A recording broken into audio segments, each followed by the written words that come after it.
toward the earth and lick the dust off thy feet. Lick the what? The dust off thy feet. Now, this is your deed, right? You gotta come and kiss my boot. You gotta kiss my boot. Come on. Go ahead, kiss it. Can't really reach it. Go ahead. Can't really reach it. Go ahead, kiss my boot. There you go. Now, thank you. Now you gotta kiss this brother's boot. Now you, Lahab, come on, Lahab. Now you gotta kiss this brother's boot. Come on, Lahab. This is true love. This is love in action, man. We the true priest of prophets of God, man. Let's go. Next up, Kazakia. Let's go. We the true priest of prophets of God, man. Bringing the word to all over, man. I'm the commanding general YAHANNA. This is the spirit of the Lord with these people, with these brothers right here. Let's go. Next brother up. I saw in the cross. Let's go. The true people of God, man. Let's go. Don't forget this brother too, he's a reader. You gotta kiss his book too. Go ahead, Doc. I would love to. Go ahead. That's right. Hey, this right here, listen. This is a respectable white woman. Go up to court. This is a respectable white woman right here. I can shake your hand. Man, you did the right thing. Now the Lord, he might have mercy on you when he cracked that sky. Fascism is when you try to suppress another minority group's voice. That's what it is. And you want that. You just admitted you'll kill your own kind. You said we kill our own kind? You said you're right that black people do kill black people, but guess what? White people kill white people too. I don't know if everybody know that. There is a such thing as white on white crime. Listen, we're not suppressing anybody. We're not suppressing anybody. People killed. Say that again? You've been quoting Leviticus 20:13 where gay people should be killed, and you want us. We never pulled that. So are you a part of the LGBTQ? Are you a part of the LGBTQ? I also have to deal with your friends over in North Hollywood where they said the exact same shit as you are. You fascist. This is Christian fascism. What is the definition of fascist? It's just this. It's when you're trying to spread propaganda that spews an authority figure over others to suppress other minorities. I can't let you get too close to the mic because you're foaming at the goddamn mouth. But listen, she said we're fascists. We are for nationalism of blacks, Hispanics, and Native American Indians. But we are not dictated by anybody. We do have a commander by the name of Commander General YAHANNA, but we are under Christ and under the Most High. And listen, we teach blacks, Hispanics, and Native Indians to separate from America. We teach blacks, Hispanics, and Native Indians to stop smoking weed. Stop loving whores. You see what you see on Instagram and on Facebook, and black women and Hispanic women half naked? Stop loving those hoes. That's what we teach black men. We also teach black people to stop celebrating Christmas. Stop celebrating Easter. Stop celebrating the culture of America who has raped, robbed, and murdered you for the last 400 and goddamn years, man. That's what we do. We love blacks, Hispanics, and Native Indians. And this is what you see right here is a demon that just came out. Because what the brother was going in was the love of his tribe, the tribe of Issachar, of the Mexicans who America hates. And the question is, why do they hate Mexicans so much? Are Mexicans the only immigrants? They are not the only immigrants. But for some reason, the United States government targets Mexicans. Mexicans are at the border and immigration detention centers. Meanwhile, Asians don't have a green card. Meanwhile, other nationalities can come in here and don't get pressed. But Hispanics get pressed.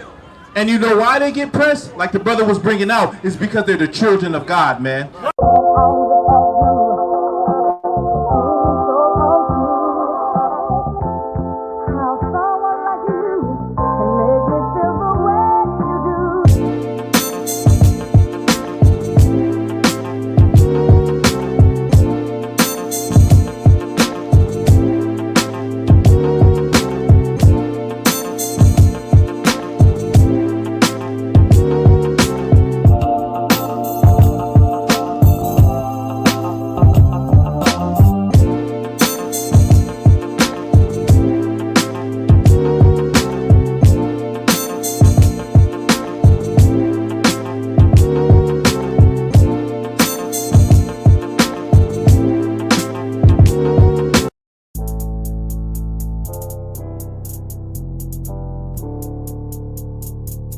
according to God, the white man is the devil.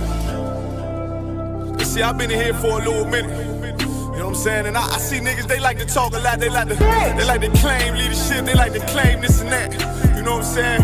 They like to be above what they really is and have authority. But they don't really need that authority. They don't really know what to do with that leadership. You understand? You hold hands with this boy, your ass need to stop and ask you to give a damn what you talk about. Don't give a fuck what you believe, nigga. Gotta stand up and serve.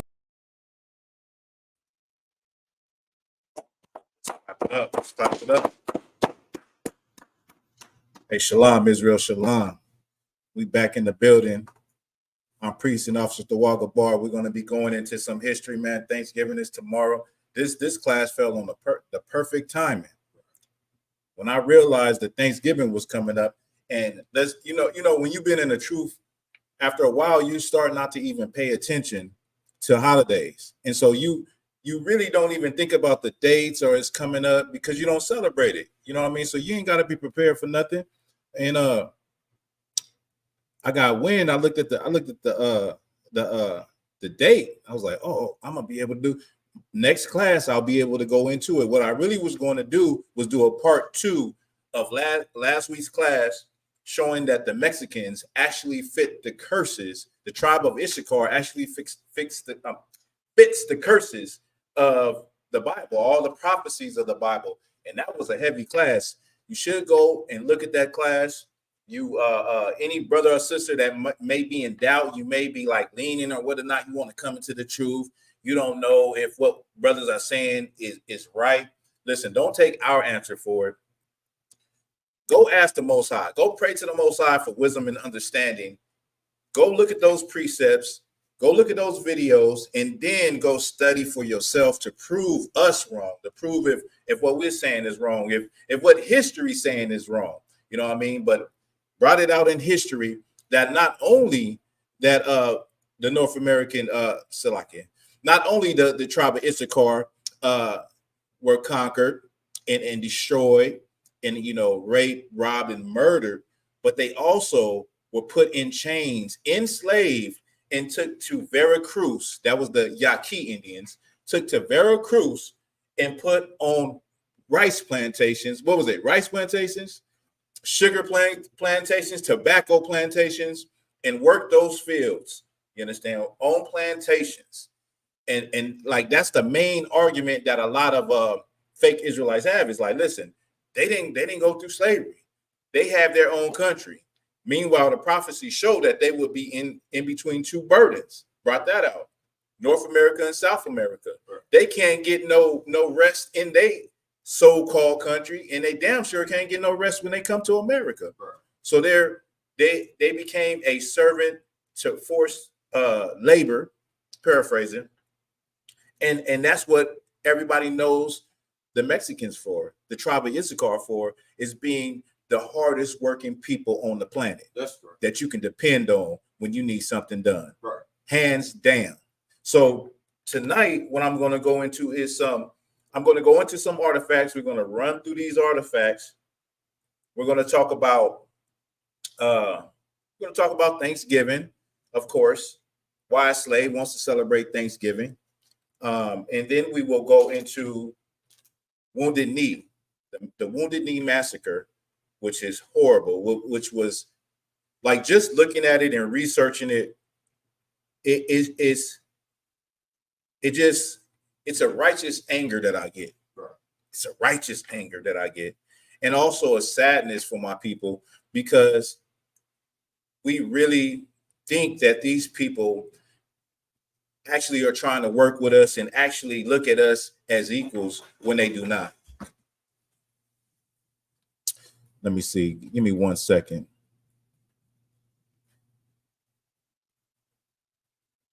Where we at? Let's see who's up in here. Who's in here? Quadash, my main man, is up in here. Kalmaz Baf, Real Jake 144, Shalom. Black Dazzle, Shalom. Sister Barathanawa, Shalom. Let me see some more. Rakah Yasaz. Hope I'm saying that right. Shalom. Shaniqua, Shalom. Princess Nakap, Shalom. Shanika Latisse, hey, Shalom, sis. Hey, Shalom. So, yes, we are going to go into it. Let me turn this off.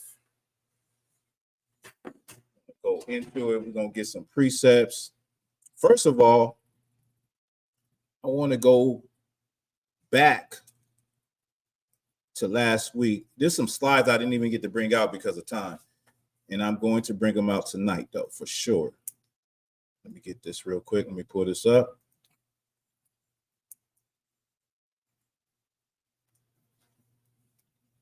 Where we at, Brand? Now, we was talking about the tribe of Issachar. We was talking about, if you could, let's get Second Ezra, what is that? Second Ezra 13 and 4. We're just going to do a quick recap. We're talking about how the 10 tribes got over here, how the northern kingdom got to this side of the earth, how they got to North America, Central and South America, and it's in the Bible. Now, we also went over the fact that what they call Native American Indians, Mexicans, Hondurans, they call them, there's a term they call them. They call them, sometimes it's Mesoamerican, Amerindians, or they just call them indigenous. Like they're indigenous. They were here first. In fact, I think it might be the 1829 Encyclopedia Britannica, 1829 version, where the definition for American is a copper-colored people, meaning the original copper-colored people that were here when the pale faces arrived here on these shores. I'm just paraphrasing. Somebody could fact check that for me, but I'm pretty sure I'm on point with that. That used to be the term for the word American. It didn't mean, a Caucasian man or just a mixture of people. It meant the copper-colored people that was here when the European settlers got here. But yeah, these are the terms that they use for them. And yeah, they were here first. They came to a land where no man had never dwelt. No people had never lived or had a civilization. And a lot of brothers get tripped up with this because they like to say that, Native Indians were black. So we not African because we were here first. Two things can be true at the same time. Like there were people here, but the transatlantic slave trade also happened too, nigga. Right. You understand? You got that for me? What was the second address? I believe it's 13. Second Ezra 13 and 40. I believe it's somewhere around there. If y'all got any questions, go ahead and put it in the chat. Got it? This is the book of Second Ezra, chapter 13, verse 40. Those are the 10 tribes which were carried away prisoner out of their own land in the time of Hosea, the king, who Shalmaneser, the king of Assyria, led away captive. So it's giving you a recap of these 10 tribes that left. They left after their captivity. They were put in captivity because we're going to read some of that pertaining to the North American Indians today. But they were put in captivity because they kept sinning against the Lord. They kept doing what the Lord said don't do. And they would stop for a minute, then they would go back. Keep reading. And he carried them over the waters. And so came they into another land. Verse 41. But they took this counsel among themselves that they would leave the multitude of the heathen. So after their captivity, so like let's just say you get, so in the story, they were deported out of Israel, out of Samaria.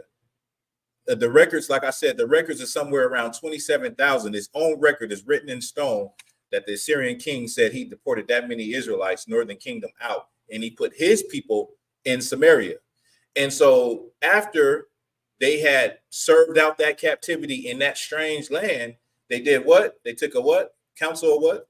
But they took this counsel among themselves. They took this counsel among themselves. Go ahead. That they would leave the multitude of the heathen. That they would leave the multitude of the heathen, because they're living around all these heathens, even though they was, probably following a lot of heathenish customs, but they said, we're going to leave. We're going to get up out of here. Go ahead. And go forth into a further country where never mankind dwelt. So they said they would go to a country where never mankind dwelt. This is I'll pull up the map again for you. Keep reading. Verse 42, that they might keep their statutes, which they never kept in their own land. So they felt like they would keep their when they went to this other land. They felt like they would keep their statutes, the law, statute, and commandments, and the things that they knew were right when they went to this other landmass. Go ahead. Verse 43, and they entered into Euphrates by the narrow places of the river. It says, and they entered into the Euphrates meaning the Euphrates River, which is in the Fertile Crescent, where it starts at what you would call the Middle East. Go ahead. Verse 44, for the Most High showed them signs for them. So, for the Most High then showed signs for them, and held still the flood till they were passed over. Verse 45, for through that country there was a great way to go, namely of a year and a half. And the same region was called, Arsareth, right? So this region was called Arsareth, and you see on the map that this is the path that they took, where you find artifacts when the Northern Kingdom would land at different areas throughout South, Central, all the way up into Florida. So that's how they got over here. That's how the North American Indians got over here. That's how the Mexicans, the Puerto Ricans, the Cubans, the Taínos, the Arawaks, that's how they got over here. That's how the Mexica, the Aztecs, the Mayans, this is how they got here. Okay. Give me First Chronicles 12 and 34. Still talking about the tribe of Issachar. This is the book of First Chronicles, chapter 12, verse 34. And of Naphtali, 1,000 captains. And with them, with Salaki, did I say 34? 32. That's my bad. This is the book of First Chronicles, chapter 12, verse 32. And of the children of Issachar, which were men that had understanding of the times, to know what Israel ought to do, the heads of them were 200, and all their brethren were at their commandment. Now, I want you to understand that this is talking about the tribe of Issachar. Everybody knows the famous Mayan/Aztec calendar that they use. If you could read it from the top again. This is the book of First Chronicles, chapter 12, verse 32. And of the children of Issachar, which were men that had understanding of the times, to know what Israel ought to do. They were men that had understanding of the times. You see here that this was exhibited with the Aztecs and the Mayans. They understood the signs of the times. They made this calendar, and let me just read this. The Mayan Aztec calendar was used to predict solar eclipses and rain without the use of modern technology. It was also used in religion and rituals. So without modern technology, they were able to produce, a calendar and something that would help you not only know the time, but know the signs of the times, know when to grow crops, know when it's a good season and a bad season. They had that knowledge, and this is biblical. Not only is it historical, it is also in the Bible. Read it one more time from the top. This is the book of First Chronicles, chapter 12, verse 32. And of the children of Issachar, which were men that had understanding of the times, to know what Israel ought to do. They had understanding of the times to know what Israel ought to do. Okay. Keep reading. The heads of them were 200, and all their brethren were at their commandment. Okay, you could drop that. Now I'm gonna go on to some more slides to just show proof that the people that are here now came from somewhere else. Now, this was in, let me pull this up real quick. This is gonna blow your mind. And we got a lot of different artifacts. Maybe I got too many. Now, these were Egyptian figurines that were discovered in El Salvador, right? In the 1920s, they found Egyptian figurines of Isis and Osiris. Now, why would they find these figurines in the land of Mexico? In the land where, we're on the other side of the continent. I mean, the world. How can that be explained other than either the Egyptians came over here or the people who were enslaved in Egypt came over here? Right. They learned those customs. I want you to think about it like this. as a Black and Hispanic person, we're so indoctrinated with American society that let's just say America said, you guys are free to go. Y'all can go. You can leave. We're going to give you a stimulus package. We're going to give you some a way to take care of yourself. You guys are can go wherever you want. And then we go to some country where nobody has never lived. Let's say we go to an island. Young man, what will be the first thing that those Black and Hispanic people will do when they go to that island? Fight, argue. Okay, they'll fight and argue, but there's something else they're going to do. Once they're done with the fighting and arguing, what are they're going to do, Ramat? You said we just moved to an island? If we just left, if Black and Hispanic people were given like a lot of money by the United States government just to go to somewhere where no one is at, when we get there, let me help y'all out. When we get there, how are we going to set that society up? In what way? Go ahead. Find something to worship. Yeah, we're going to find something to worship. That's for sure. Let me see if anybody understand what I'm saying. If the United States government was to give us a stimulus package as Blacks and Hispanics and Native Indians and say, just go, and we go to some country where nobody lived, how will we set up at government? What will we worship?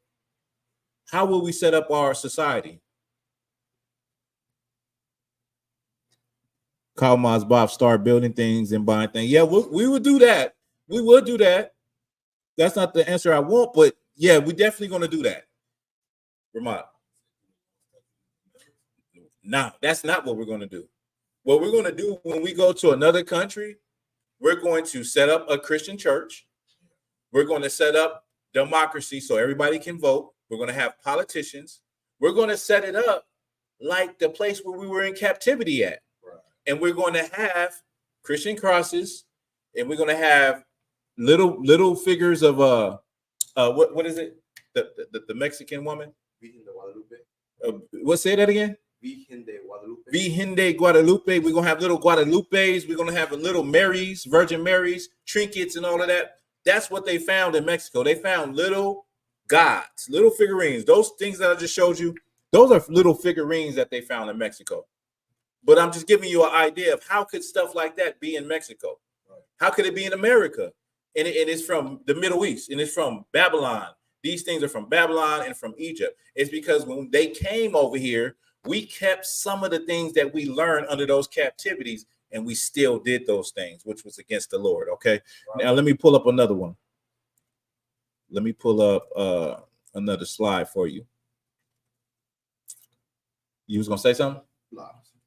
Let me get you right here. Now, this is Ramses III, and this is a high priest from the Totonac ruler in Veracruz, okay?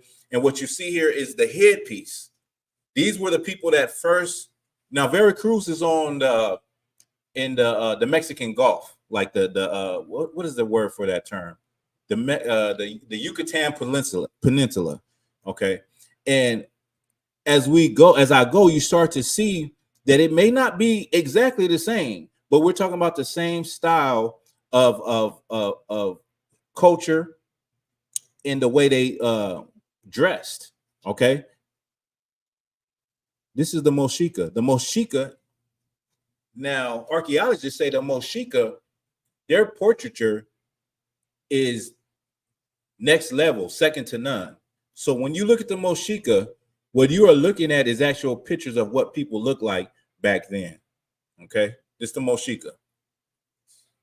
This is what your northern tribe would have looked like, and in the area of Peru in South America.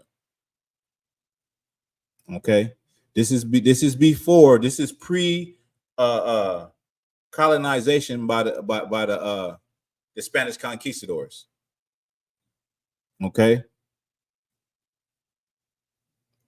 Even in the Moshika, what you get is Egyptian and Israelite head coverings or headdress. So on the left, you got the Egyptian head dressing, And on the right, you have a Mitri head dressing. These people came from the east. They didn't originate out of this land. We just read in the Bible where it says they wanted to go to a land where no man had dwelt so that they could try to keep their customs. Now let me get this. Now what you're looking at on the left is the Mexican pyramids in Mexico, and on the right you're looking at the pyramids or ziggurats in ancient Babylon. So a lot of people will attribute the pyramids or the step pyramids in Mexico to being similar to the ones in Egypt, but really they're more similar to the ones in ancient Babylon, where the northern kingdom decided they would leave and come over here. All right. Not only that, they have found in Ecuador the goddess Hathor. Okay. The goddess Hathor was a major god in ancient Egypt. Now, on the right, what you have is a figurine, an actual figurine of the goddess Hathor. And on the left, what you see is what Hathor on the walls of ancient Egypt. So once again, if you was to come to another land, you would keep some of those things that you learned throughout your generations and that was passed down. Now, like we done learned a lot of stuff from America that don't help us. So not only would we go and we would set up Christianity if we had the opportunity, we would celebrate Christmas there too. Right. We would have Santa Claus there too. We would have Thanksgiving there too. You know what I mean? That's just the type of people we are, where we like to do the things that the Lord said not to do. Okay. Let me see. One more. Maybe I got like two more. Okay. Now, this is the Mayan ruins. They found a shield of David. There also is a shield of David. You know what? I will pull this up. There's a Mayan ruin with the shield of David earring in one of the rulers, and I can pull that for you. I'm gonna have to screen share that one. Let me pull it up real quick. I know some of y'all, a lot of times we don't care about history, but history tells a exact, complete story of what happened, and in this case, the historical record lines up with the biblical record.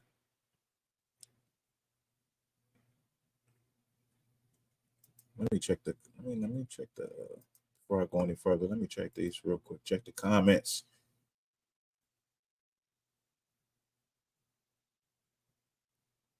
If y'all got any questions, just put some questions, comments, drop them in that chat. So lock in. Get back here.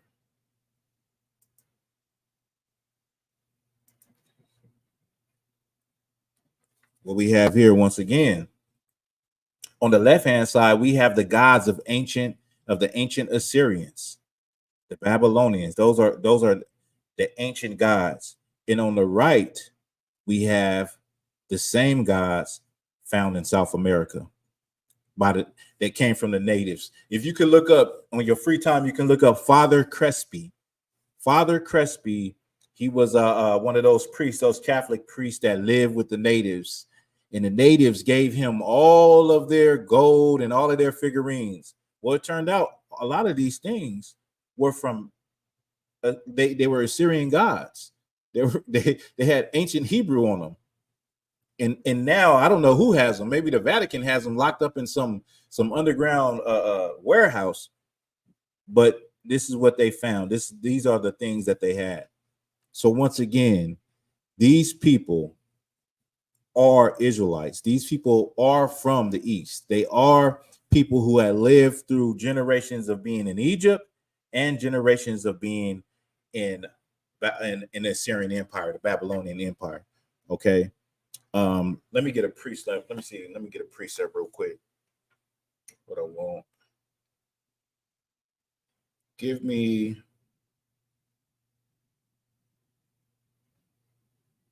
Let me see. Let me get 2 Kings 17. 2 Kings 17 and 7. Let's get that. Right? 2 Kings 17 and 7.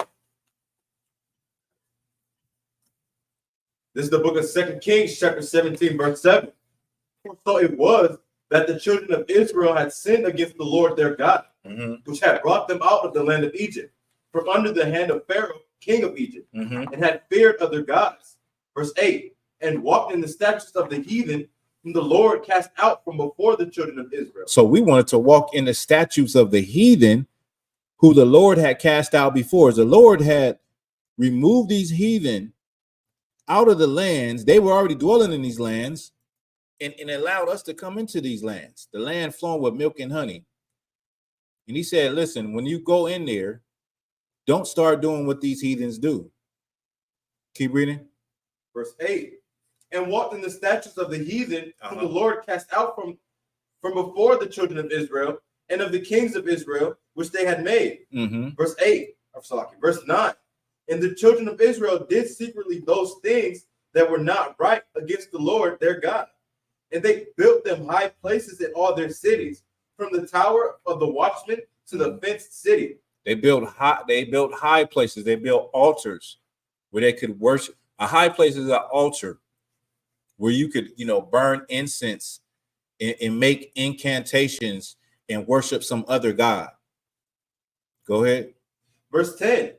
And they set them up images and groves in every high hill and under every green tree. So everywhere whether it was a fortress or whether it was just a watchtower, they put these, they worship these other gods. They put high places and worship these other gods. Go ahead. Verse 11. And there they burnt incense in all the high places, as did the heathen whom the Lord carried away from Salakia, whom the Lord carried away before them. So they burnt incense, and I don't want nobody to get it messed up or twisted that you can't burn incense. You can burn incense, but they burnt incense to these other gods. They didn't burn incense to the God of Israel. They didn't burn that, that saffron, that frankincense and myrrh, that sweet savor to the God of Israel. They burned it to, Moloch and Asarte and Baal. That's who they burnt their incense to. Right. Go ahead. And wrought wicked things to provoke the Lord to anger. For they served idols, whereof the Lord had said unto them, they served idols. So they served idols. I had a sister on the Black Authentic Truth asked me about the Shield of David and said, I've heard that we're not supposed to be. I like everything you say, but it's just that thing that you wear around your neck. I heard that we're not supposed to be serving idols, and that's idolatry. That's no different than the Egyptian Ankh. That's idolatry. Listen, an idol is something that you get down and you bow down and you worship. Right. That's an idol. Christians bow down and think that that Christian cross, they think that Christian cross will save their life. Right. We don't think that the shield of David around our neck is going to save our life or prevent anything. We don't worship it. You know what I mean? We don't bow down to it. We don't idolize it. But a lot of y'all idolize your oppressor. Y'all idolize these celebrities, and because of that, you also idolize white Jesus. Right. That's why you're celebrating Thanksgiving tomorrow. But we don't idolize the shield of David. All right. An idol is something that you worship, that you think is going to, if I don't wear this cross, then something might happen tonight when I go out to the club. I'm gonna wear my Jesus piece. I'm gonna wear my white Jesus piece. And if something pop off, I'm gonna be protected. That's an idol. You understand? You think that it's going to protect you. You worship it. You know what they do? They kiss it. They do that. What they do? They kiss their cross or whatever. The rosary beads, all of those things. Those are idols because people actually think those things have a form of spirituality that can protect them. Okay, keep reading. Verse 12. For they serve idols, whereof the Lord hath said unto them, ye shall not do this thing. Yet the Lord testified against Israel and against Judah by all the prophets and by all the seers, saying, turn ye from your evil ways and keep my commandments and my statutes. So through the prophets, the Lord told Israel, turn from your evil ways. Keep my law, statutes, and commandments. He's pleading with the people to stop being evil. Stop being a whorehead. But do we listen? No, we don't listen. I had a sister that came on. I just put out that video for Thanksgiving. Sister came on and said, when I'm, what I say in the video? She basically said, I don't think about oppression, about what happened to the Native Indians, and none of those things when I celebrate Thanksgiving. It's about family. It's about coming together with my family. You can come together with your family any damn time. Right. But see, we don't want to, we are hard-headed people. Like, we tell you on the street corners of America every damn week to stop doing this, stop selling drugs, stop committing crimes, stop hating one another, start putting the blame on the people that deserve the blame instead of blaming your own people for the condition they in. Right. And they don't want to hear us. And the Lord is saying that he's telling through the prophets of the Lord, telling the Israelites to repent, change your ways. Go ahead. According to all the law which I commanded your fathers, and which I sent to you by my servants the prophets. Verse 14, notwithstanding, they would not hear, but hardened their necks, like the neck of their fathers that did not believe in the Lord their God. He said they would not hear, but hardened their necks. We are a hard-headed, rebellious people. We are hard-headed. And you know, like a hard-headed child, it's going to take for something hard to happen to them. I guess slavery wasn't enough. I guess the European settlers coming over here and destroying the Gadites wasn't enough. I guess the Spanish conquistadors coming over here and doing all of the atrocities they did to the Mexicans and the Puerto Ricans and the Cubans. I guess that wasn't enough. I guess you know, we just need something really, really horrible to happen to us as a people again. I'm saying that sarcastically, but I guess it's just not enough. Go ahead. Verse 15, and they rejected his statutes and his covenant that he made with their fathers and his testimonies which he testified against them. And they followed vanity and became vain and went after the heathen that were round about them. We followed vanity and became vain. You're going to celebrate Thanksgiving, you follow vanity. That's vanity. Make a goddamn turkey and sit around with your family when you can do that anytime. You can repair a relationship with your family anytime. Oh, I don't get to see my family any time of the year. Whose fault is that? Right.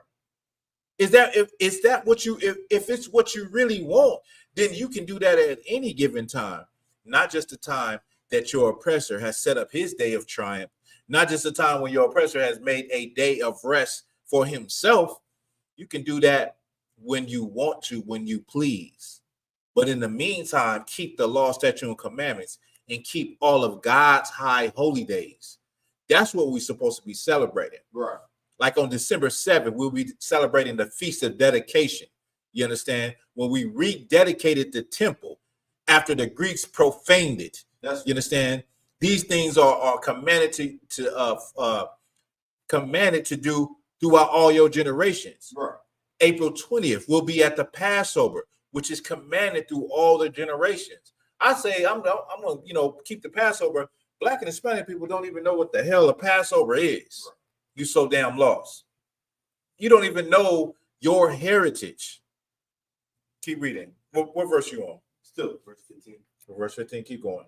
Concerning whom the Lord hath charged them that they should not do like them.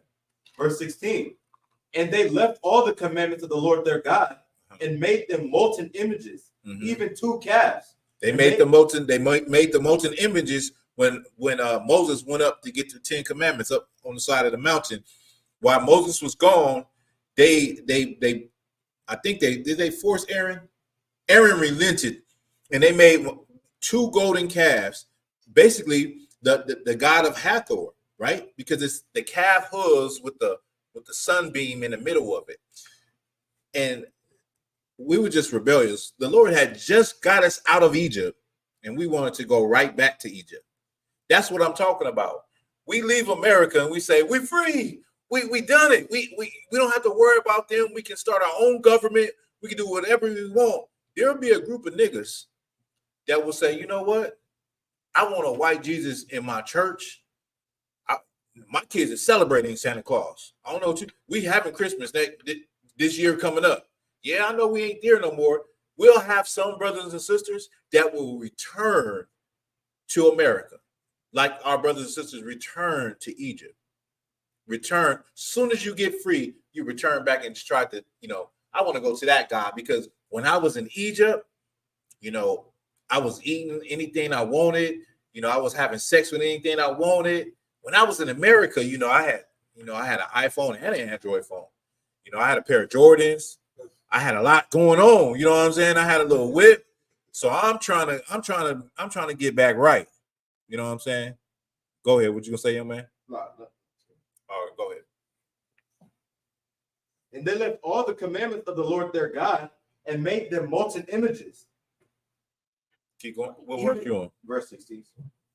Even 2 calves, and made a grove and worship all the host of heaven and served Baal. They worship all the hosts of heaven, meaning they worship the stars. Sound familiar? They worship the sun. Sound familiar? They worship the moon. They worship the host of heaven, like all nations do. Right. All religions have. What verse you on? Verse 17. Mm-hmm. Verse 17. And they caused their sons and their daughters to pass through the fire. And they sacrificed their sons and daughters. Caused them to pass through the fire. Sometimes you would have your child walk through the fire. This is in worship of Molech. Walk through the fire. Sometimes you would sacrifice your child. Put them in the fire. Go ahead. And used divination and enchantments. And sold themselves to do evil. They use divinations and enchantments. Divinations is like what is a divination? A divination is like you have those little like witch doctors or whatever. You have a little bag of like bones or something, throw them on the ground, and however they land, you get a meaning from it. Or it's a spider, and however the spider makes his web, you get a meaning from it. It means something different depending on the way it makes it web. That's divination, right? And enchantments is just enchanting, saying things over and over again, like a spell. Go ahead. And sold themselves to do evil in the sight of the Lord, to provoke him to anger. Verse 18. Therefore the Lord was very angry with Israel and removed them out of his sight. The Lord was very angry with Israel. Israel being the 10 tribes that we were speaking about that came over here. He was very angry with them. That's why they ended up in another land anyway. Because the Lord, he removed them out of his sight. He said, you're not worthy to be in the land of Israel. Go ahead. There was none left but the tribe of Judah only. And that's what happened. Israel was moved out of Samaria. They put Assyrians into Samaria. And you can precept that, what we're reading, you can precept this with John 4:20, the woman at the well, where Christ walks up and it's a woman at the well. She's an Assyrian that's been living in the land for generations until the time of Christ. And Christ tells her, woman, you know not what you don't know what you worship. We know what we worship, for salvation is of the Jews, right? You can precept what we're reading right now with that, okay? But the Lord removed them out the land. He didn't want them in the land, and all that was left was Judah, which was the tribe of Judah, Benjamin, and Levi. You look confused. You good? You know what I'm saying?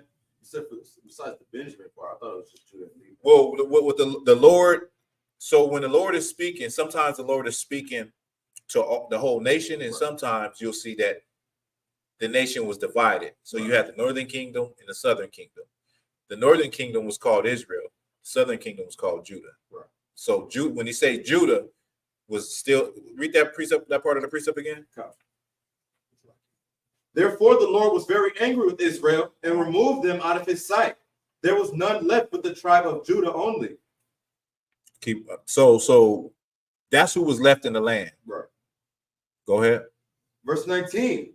Also Judah kept not the commandments of the Lord their God, but walked in the statutes of Israel which they made. So Judah follows suit, right? Judah follows suit, and of course, the same thing happened to the Judahites, to the tribe of Judah. Go ahead. Verse 20. And the Lord rejected all of the seed of Israel and afflicted them and delivered them into the hand of spoilers. So the Lord rejected us and delivered us into the hand of spoilers. Spoilers meaning people that not only destroy you and conquer you, but people who take all of your stuff, take all of your land, Right. take all of your possessions, take your inheritance. Spoilers. The people in the land right now, spoilers. The people that, they claim to be, they're out there digging up every damn thing, mind you. They're digging up, finding all the artifacts, not presenting none of them, finding, look, King David was black. Oh, Hezekiah was a black man. And they say, I'm God's chosen people. I'm Jewish. We are God's chosen people.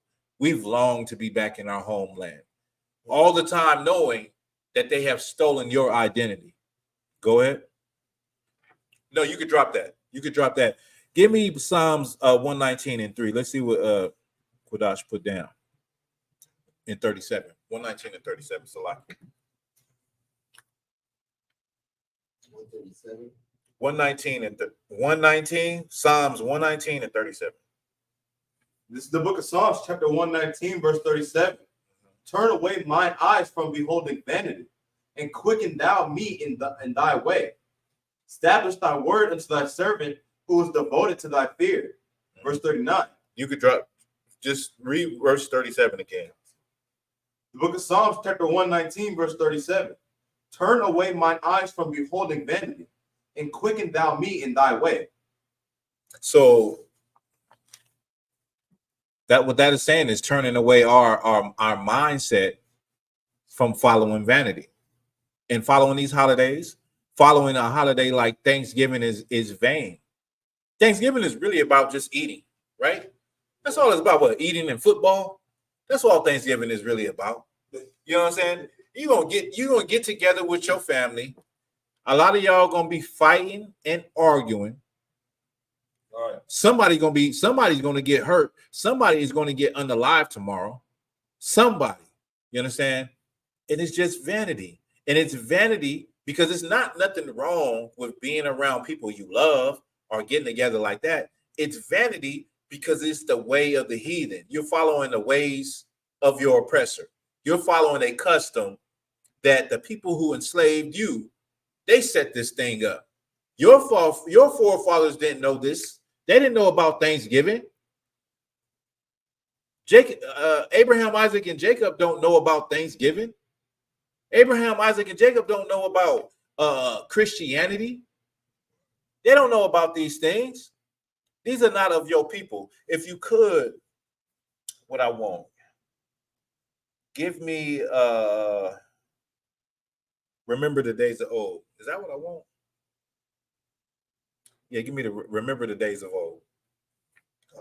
Your forefather. No, give me wood and stone. Salaki. Give me wood and stone. They will serve other gods wood and stone. That I think that might be in that's in Deuteronomy 28 somewhere. Probably around the book of Deuteronomy. The book of Deuteronomy, chapter 28, verse 64. And the Lord shall scatter thee among all people, from the one end of the earth even unto the other.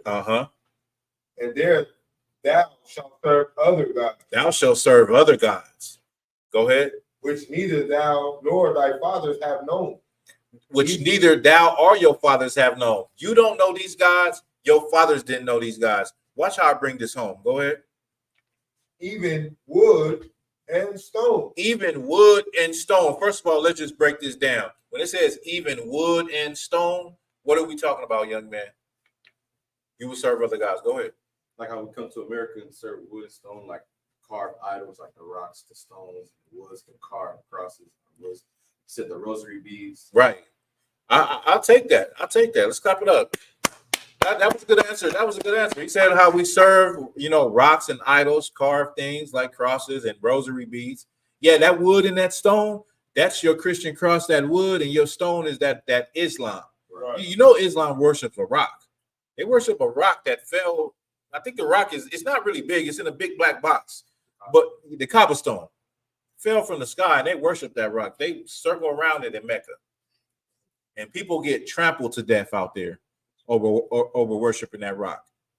But when it comes to this Christianity, your forefathers didn't know this. It says ye or your forefathers didn't know. We know that Christianity was started in the 18th century, right? Not Christianity, Thanksgiving. So it's fairly new. It's not as old as Christmas. It's nowhere old as Easter. We know these are connected to paganism, and these come from other places. But it is something that was instituted by your oppressor, and now you celebrate it. But this is why it's connected to this precept, because to celebrate Thanksgiving is to be Christian. Right. Why am I saying that? Can you guess why I'm saying that? It ain't no wrong answer, but why am I saying to celebrate Thanksgiving is to be Christian? Go ahead. So like I was saying earlier, like to do things of the Greek, you'll be considered a Hellenic. So like you do the things. So you are who your actions are. So like whatever you do is what you will be considered. This is the thing, though. When you think about Thanksgiving, you know how we can look at Halloween, Samhain or Samhain, and connect it to the ancient Celts, right, and to them, doing rituals and burning children. We can connect Easter all the way to Asarte. We can connect Christmas to ancient paganism. But Thanksgiving is fairly new. But thinking about where it comes from and what happened, why am I saying that if you celebrate it, you're basically celebrating Christianity? You're Christian. That wood and that stone. Like, why would I say, okay, I hope I'm saying this right. Okay, let me put it this way. I'm just saying, you are Christian if you're celebrating Thanksgiving, because Thanksgiving is of the triumph, the unaliving, the murder, the rape of the North American Indians and taking his land, right, and manifest destiny. So in order to celebrate something like that, you got to turn the other cheek. You got to be a Christian, just like being on a plantation and then believing that one day when you die, you're going to be in heaven with the same people that were killing you. Right. So you basically have to turn the other cheek and act like, yeah, I know that happened to the Native Indians, but I don't do it for that. I do it for, to bring my family together. And so really what it is just Christianity at the core. Your mindset is a Christian mindset to turn the other cheek, let things go, and act as though, okay, yeah, you can hit me upside my head, but, tomorrow we can hold hands in brotherhood and sit down and have a meal. Right. And that is not how the God of the Bible operates. Right. He says, remember the days of old. Give me that. Remember the days of old.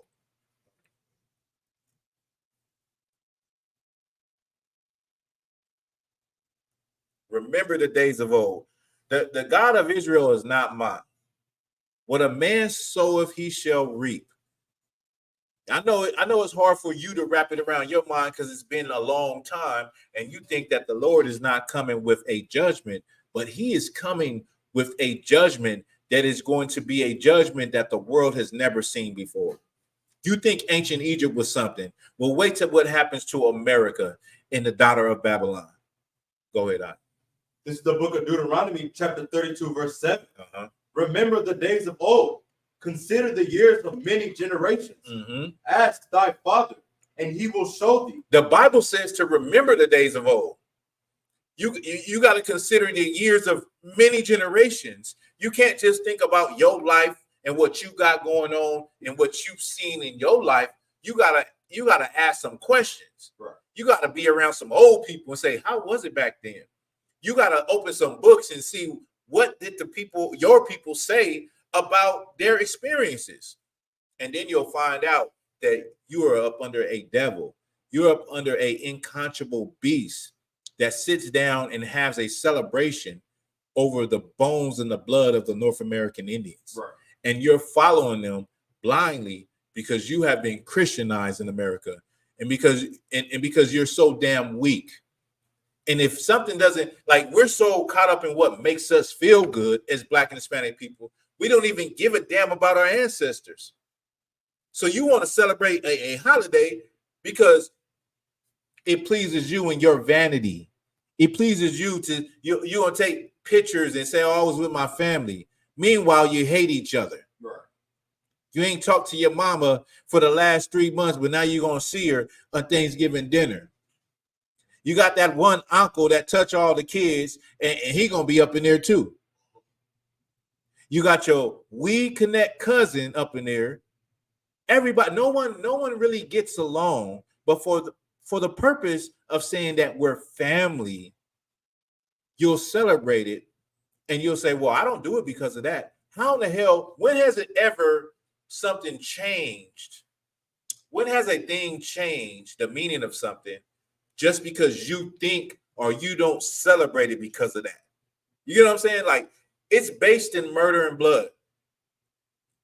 It doesn't take away the meaning of it just because you say, I don't do it because of that. Right. That's not why I do it. I do it because, I want to be around my friends and family.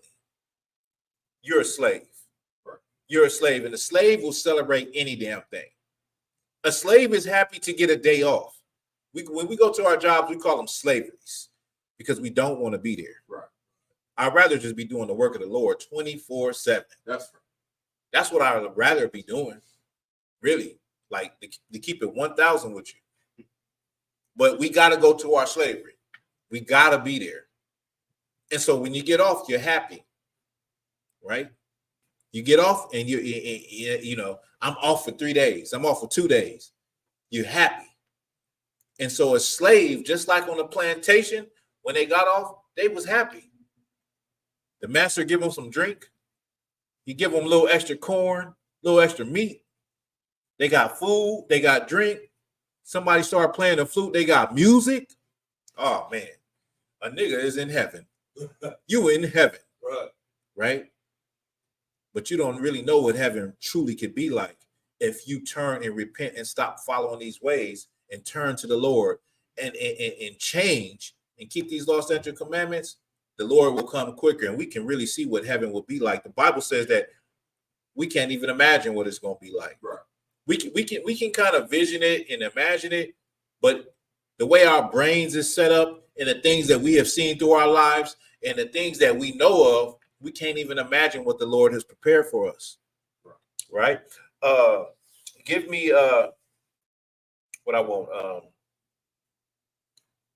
Give me Micah 2:1. Micah 2:1.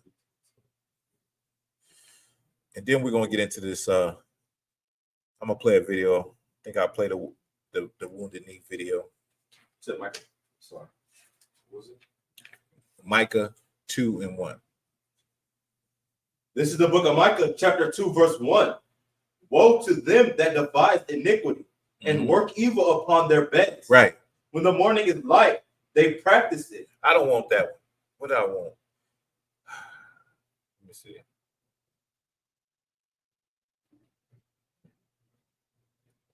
Habakkuk 2:12.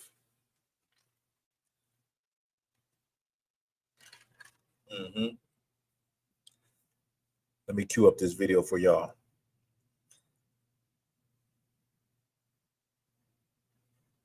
The book of Habakkuk, chapter 2 and verse 12. Woe to him that buildeth a town with blood and establisheth a No, that's right. That's right. That's right. That's how it's that's how it's spelled. And establisheth a city by iniquity. The Bible says that woe to the man that buildeth a town with blood and establish it with an iniquity.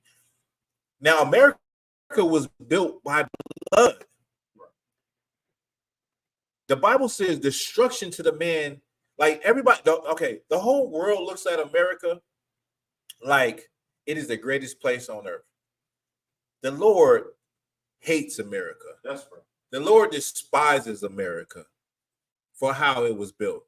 You look at America, at all the things it has, its beautiful cities and all of these things, but the Lord is tearing down America brick by brick. You can go to any major city and see homelessness is increasing, joblessness is increasing, structures are falling, economies are crashing, and brick by brick, the beautiful imagery of America is going to fall. The Lord said, woe to him. Read that from the top again.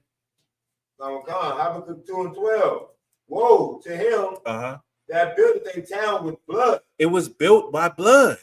It wasn't built by somebody making good deals, shaking hands, sitting around a table and making agreements and contracts in good faith. That's not how America was built. That's how America looks, because you're at the bottom looking up as Black and Hispanics. You're trying to get paid. You're trying to get a job. You're trying to go to school. You're trying to, have that good life that you see on TV. And so it looks as though it was built on, humane practices. It was built on people being morally right. It was not built on that. It was built on the blood of the North American Indians. Right. It was built on the hard, free labor of the slaves, the tribe of Judah. It was built on the hard-working hands of the tribe of Issachar, who don't get paid to this day what they worth. Right. That's how America was built, by blood, sweat, and tears. Right. And the Lord said, woe, destruction to America. You better get your life right. Right. Get your life. Get your mind right, because the day is coming. The day of the Lord is coming, and it's very near. I pray you understand. Is there anything else on that? Let me get this precept for y'all real quick. So like this video. Let me see. Share the screen. Now we're going to go over this video real quick with Wounded Knee. Slow cold. Go turn. You got a hoodie. Go ahead. Turn the air down a little bit. So like it, y'all. I'm up here freezing the brothers. So like it's blowing straight on me too. That's crazy. It must be blowing straight on you too, huh? Not on me, but still.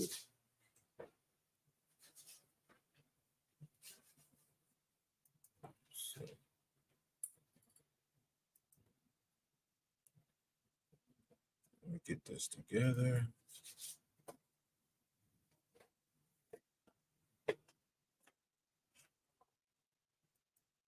Along with the around 300 Lakota people who died on December 1890, about 64 American soldiers were 1890. About 64 American soldiers were also killed or injured, most of their casualties caused by friendly fire. The Wounded Knee Massacre was one of the most tragic events during the American Indian Wars. It shocked the American people, finally making them realize the atrocities of the wars. Most history books and classes skim over this massacre, preferring to talk about it generally. The American Indian Wars are not something we can afford to gloss over in modern society. Instead, we must examine them closely to understand what caused the tension and bloodshed between the Native Americans and the United States. It escalated for decades, allowing the American government to oppress the Native tribes, voicing them off their homelands in the quest for power and capital. The Wounded Knee Massacre was one of the last great tragedies of the American Indian Wars.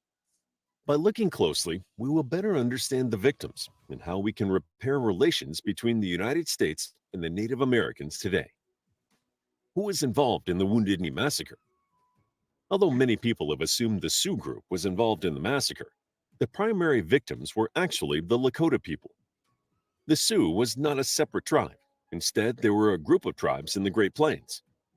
The Lakota was one of the three main subgroups included in the Sioux. Like other Native American tribes, the Lakota attacked American settlers who trespassed on their lands, and they participated in the American Indian Wars like the First Sioux War, 1854 to 1856, and the Dakota War, 1862. This tribe was not a stranger to warfare or the dangers of the American colonists. However, the United States government put increasing pressure on the Native American tribes, eventually forcing them onto reservations, where the indigenous people had to depend on government provisions. Let me just stop that right there.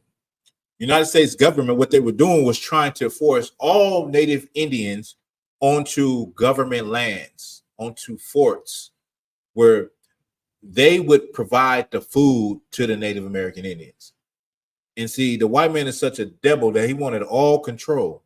He wanted all control. So he tried to be as though he was benevolent, and he was trying to do them a favor because the Native American Indians could just go out and hunt the buffalo. But what the white man started to do was decimate the buffalo or kill the buffalo on purpose in order so that the Native Indians would actually need his help and surrender. And this is a war tactic. Let me get this real quick. Let me show y'all something. This is actually a war tactic to cut off a food supply and to cut off a water source. This actually happened in ancient Israel in 70 AD when the Romans surrounded ancient Israel, the siege of Jerusalem. They cut off the walls of the city and stopped the water, and there was no food. And the Israelites started to starve to the point where they started to eat their babies. This actually happened. This even happens today. Okay. But in the distress, this is what happened. And this is a war tactic. Would you gonna say something, Ramad? Oh no, I had a question on the food. So what was the Edomites eating?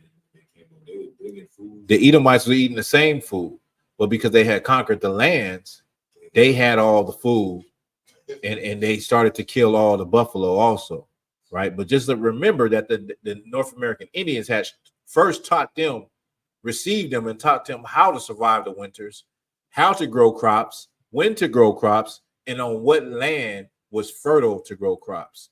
Now, when they started to give the Native Indians reservations, they gave them land which you couldn't even grow crops on, which is what I'll get to later. The reservations, that's why they're so poor and in poverty today, a lot of them, because there's no resources that can actually come from the land that you could sell or make money with. Okay, so let me get this real quick. Let me pull this picture up. Let me show you how much of a devil the oppressor is. Oh, I got it. Let me see. Do I have that picture? Go ahead. So would be an Indian reservation, because I don't know if I ever been to one or that, but would that be like how by San Manuel on the Native Indians be at? That would be San Manuel, no, because San Manuel is a casino. Those Indians are taken care of real good. So I think they getting like what 20,000 a month. You know what I mean? It's a casino. So I wouldn't compare that to a reservation like the one we're going to go over, which is the Lakota reservation, which are the descendants of the people that were murdered here at Wounded Knee. Let me see. Where's it at? So lucky. I thought y'all bear with me. Let me get the slide up so y'all can see.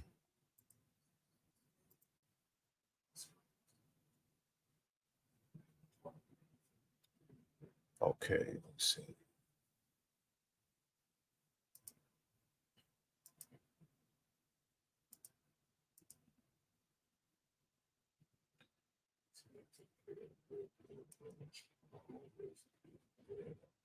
If I can get this up now.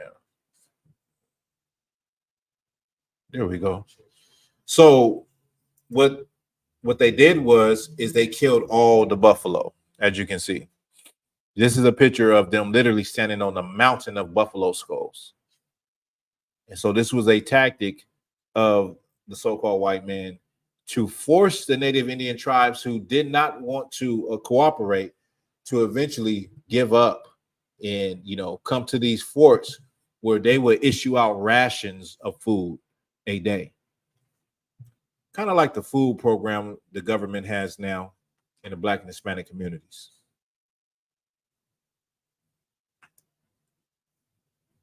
let me get back to the video.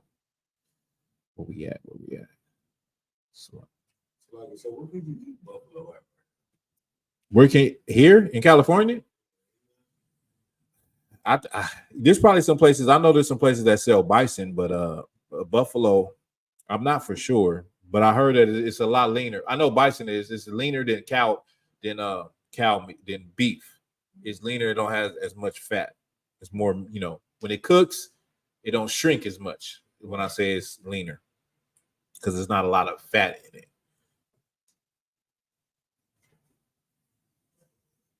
Let me get back to this. The government attempted to force the Lakota to adopt farming by reducing their rations, even though the reservation land was unsuited for subsistence farming. Many people, you see, they wanted them to be on the land where they couldn't even farm on. Were resigned to their new lives, but they took some consolation in the new spiritual movement spreading across the reservations, the Ghost Dance. It combined aspects of their traditional religion with Christianity and provided a distraction from their worsening living conditions. The leader of the Lakota during the Wounded Knee Massacre, Salakia. That was my bad. I did that on accident. Salakia, y'all. That was my bad. So it talked about the Ghost Dance, right? The Ghost Dance was a mix of like traditional dancing and Christianity, and we're going to get to that. I don't think it is going to tell it in this story, but the Ghost Dance, they actually thought that from a spiritual perspective that they would be invincible. Like the white man's bullets will bounce off of their garments, right? We'll get to that.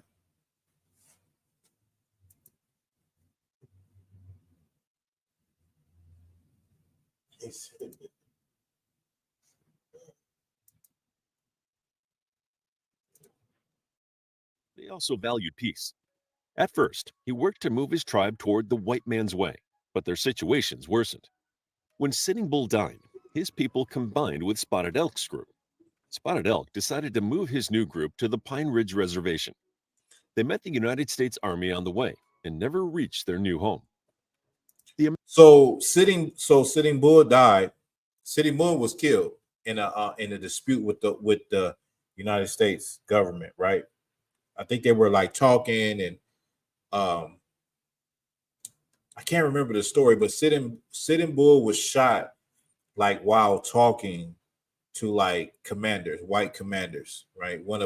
Somebody pulled a gun and Sitting Bull got shot. When he died, his tribe went with this other tribe. Okay. Now, there's something I wanted to bring out. It's something I want to say. So like it'll come back to me. We're gonna keep going. American forces that stopped the Lakota tribe that fateful night were led by Colonel James W. Forsyth, an average man from a typical family who attended West Point Academy from 1851 to 1856. He served at several locations before joining the Civil War as a Union soldier. Despite not having a natural talent for military tactics, he became a colonel when he joined the 64th Ohio Infantry. Most of his jobs handled discipline and communication, not battle strategy, but his skills leaned toward those jobs. After the Civil War, Colonel Forsyth joined the American Indian Wars. This time, he had a more active role as the commanding officer of the 7th U.S. Cavalry. His actions that night directly led to the Wounded Knee Massacre. But although he received criticism from some people, the American Army praised him for his bravery. Colonel Forsyth continued to serve in the United States Army, rising to Brigadier General in 1894 and Major General in 1897. His central claim to notoriety continues to be the Wounded Knee Massacre. He died in 1906 with a lifelong military career, leaving behind a debate about what happened to the Lakota people and how such tragedies could be prevented in the instead. I'm going to speed it up. Some of this confusion began immediately after the event. The soldiers had one version of the story, and Philip Wells, Colonel Forsyth's translator, had a very different interpretation. Philip Wells was part Sioux, but brought up as a white massacre, but was angry about how it turned out because of McGinnis. a member of the 1st Battalion in the So 7th now Cavalry. this is so what ended up happening after, you see, they never knew what actually happened and why it was a massacre. It took for this man on his deathbed to tell his story of what actually happened, and also surviving Lakota members to tell what happened. And that's how we have the truth today, because the actual commander involved, Forsyth, who died, no one knew because he never spoke about it. No one knew what actually happened. How did this happen? Because this was something that shouldn't have happened.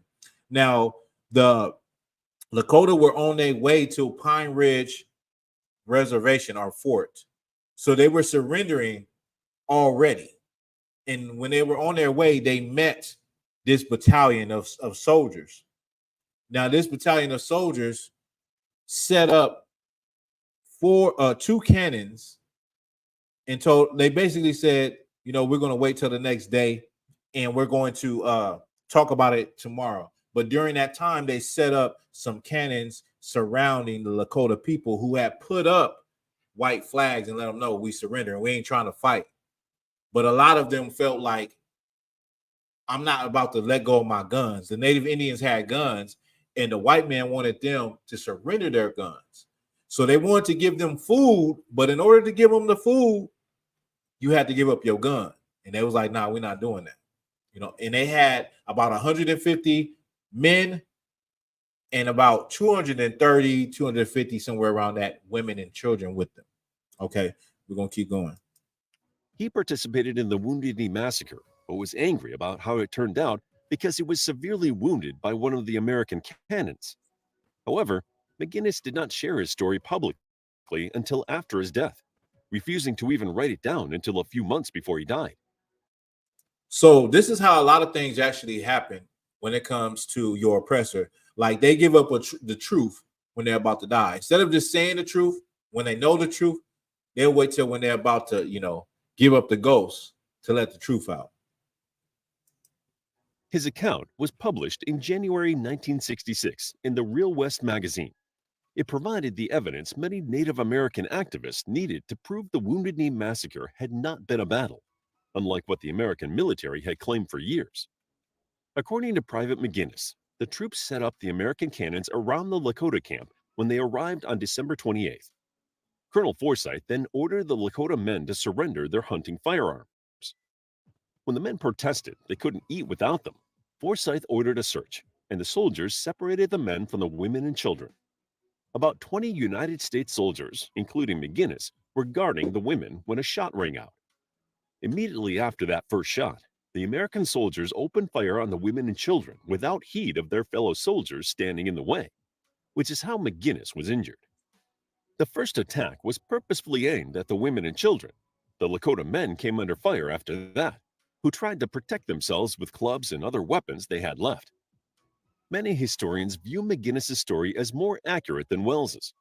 It confirms the 7th Cavalry purposefully attacked its own men, despite the military denying it for years. His account also closely aligns with the reports given by the few Lakota survivors. There were about 50 people who survived this massacre, and they passed on their stories to their grandchildren. One survivor, Alice Ghosthorse, talked about what Yellowbird said during his ghost dance. He prayed he would die instead of his people. Modern historians now believe Philip Wells had a hand in the massacre, although whether he was a poor translator or intentionally malicious is unclear. Either way, Wells mistranslated Yellowbird's prayers during the ghost dance, directly leading to the Wounded Knee Massacre that killed about 300 Lakota people and did not spare the United States soldiers caught in the line of fire caused by centuries of hatred. So like I said, what this doesn't go into is the ghost dance. So like I said, the ghost dance was a dance that they did when they felt like they were going to be under attack, but they felt like they will be protected from, like, in a spiritual way, they would be protected, right? And so while they're doing this ghost dance and saying prayers, the interpreter is telling people that they're talking about attacking. So this is how this thing all started out, is because the interpreter that was half white, half Native Indian, he said, oh, they're talking about attacking. They're talking about attacking the soldiers. When the whole time they were praying in this ghost dance. You understand? But they felt that this ghost dance would protect them from the white man. You understand? And not only that, like I said, you read in accounts where they felt like their garments could even stop bullets when they're doing this ghost dance. That didn't happen. Salakia, it didn't happen. What were the outcomes of the Wounded Knee Massacre? Perhaps the most tragic part of the Wounded Knee Massacre was the United States government's complete disregard for the horror of the massacre and its attempts to cover it up as a battle or an accident. Major General Nelson Appleton Miles was one of the only people who expressed concern. Although Miles had previously been promoted for his bravery in both the Civil War and the American Indian Wars, he is remembered today for speaking out about the massacre, fighting for the survivors to receive compensation for what happened. Miles still believed the Native Americans should be under the authority of the U.S. government, but he believed it should be done as peacefully as possible, not by attacking civilians. He still felt that Native Indians should be up under the United States government. Even though he spoke out, this devil still felt like, yeah, they still should be under our supervision.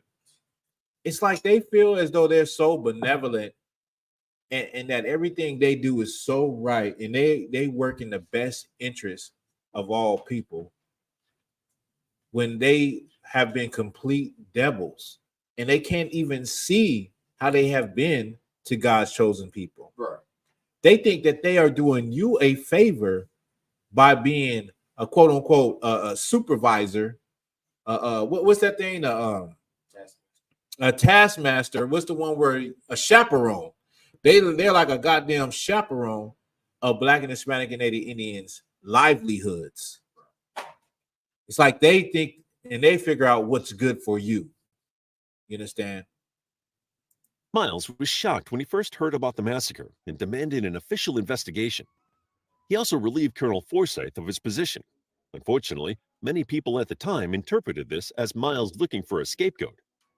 Forsyth even claimed Miles had given him orders to kill the Lakota people if they turned hostile. But this claim was later proved to be a lie. Many of the people investigating the matter did not believe the investigation was necessary. It appeared Miles' efforts had been wasted. I'm going to stop it right there. Now, the United States government tried to cover up Wounded Knee by giving the soldiers medals of honor. If you could give me the precept, Zechariah, what is it? Zechariah 5 and 11 or 11 and 5. They actually got medals of honor. They gave out medals of honor for their bravery during Wounded Knee. Meanwhile, they shot down men, women, and children. And they had Hotchkiss cannons. And I'm going to show you what a Hotchkiss cannon is right now. Let me show you.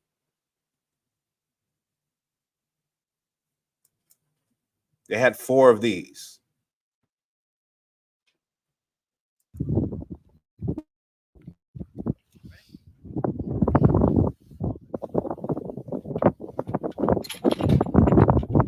Like a Gatling.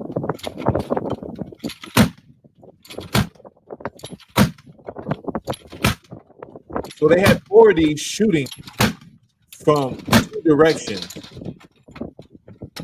at a higher level, shooting down at the Native American Indians when the shooting started. So if you can imagine 4 of these shooting, and they have a long range, and people with rifles shooting at men, women, and children.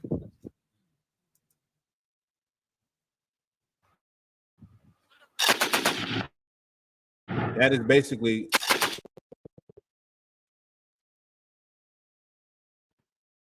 let me drop this real quick.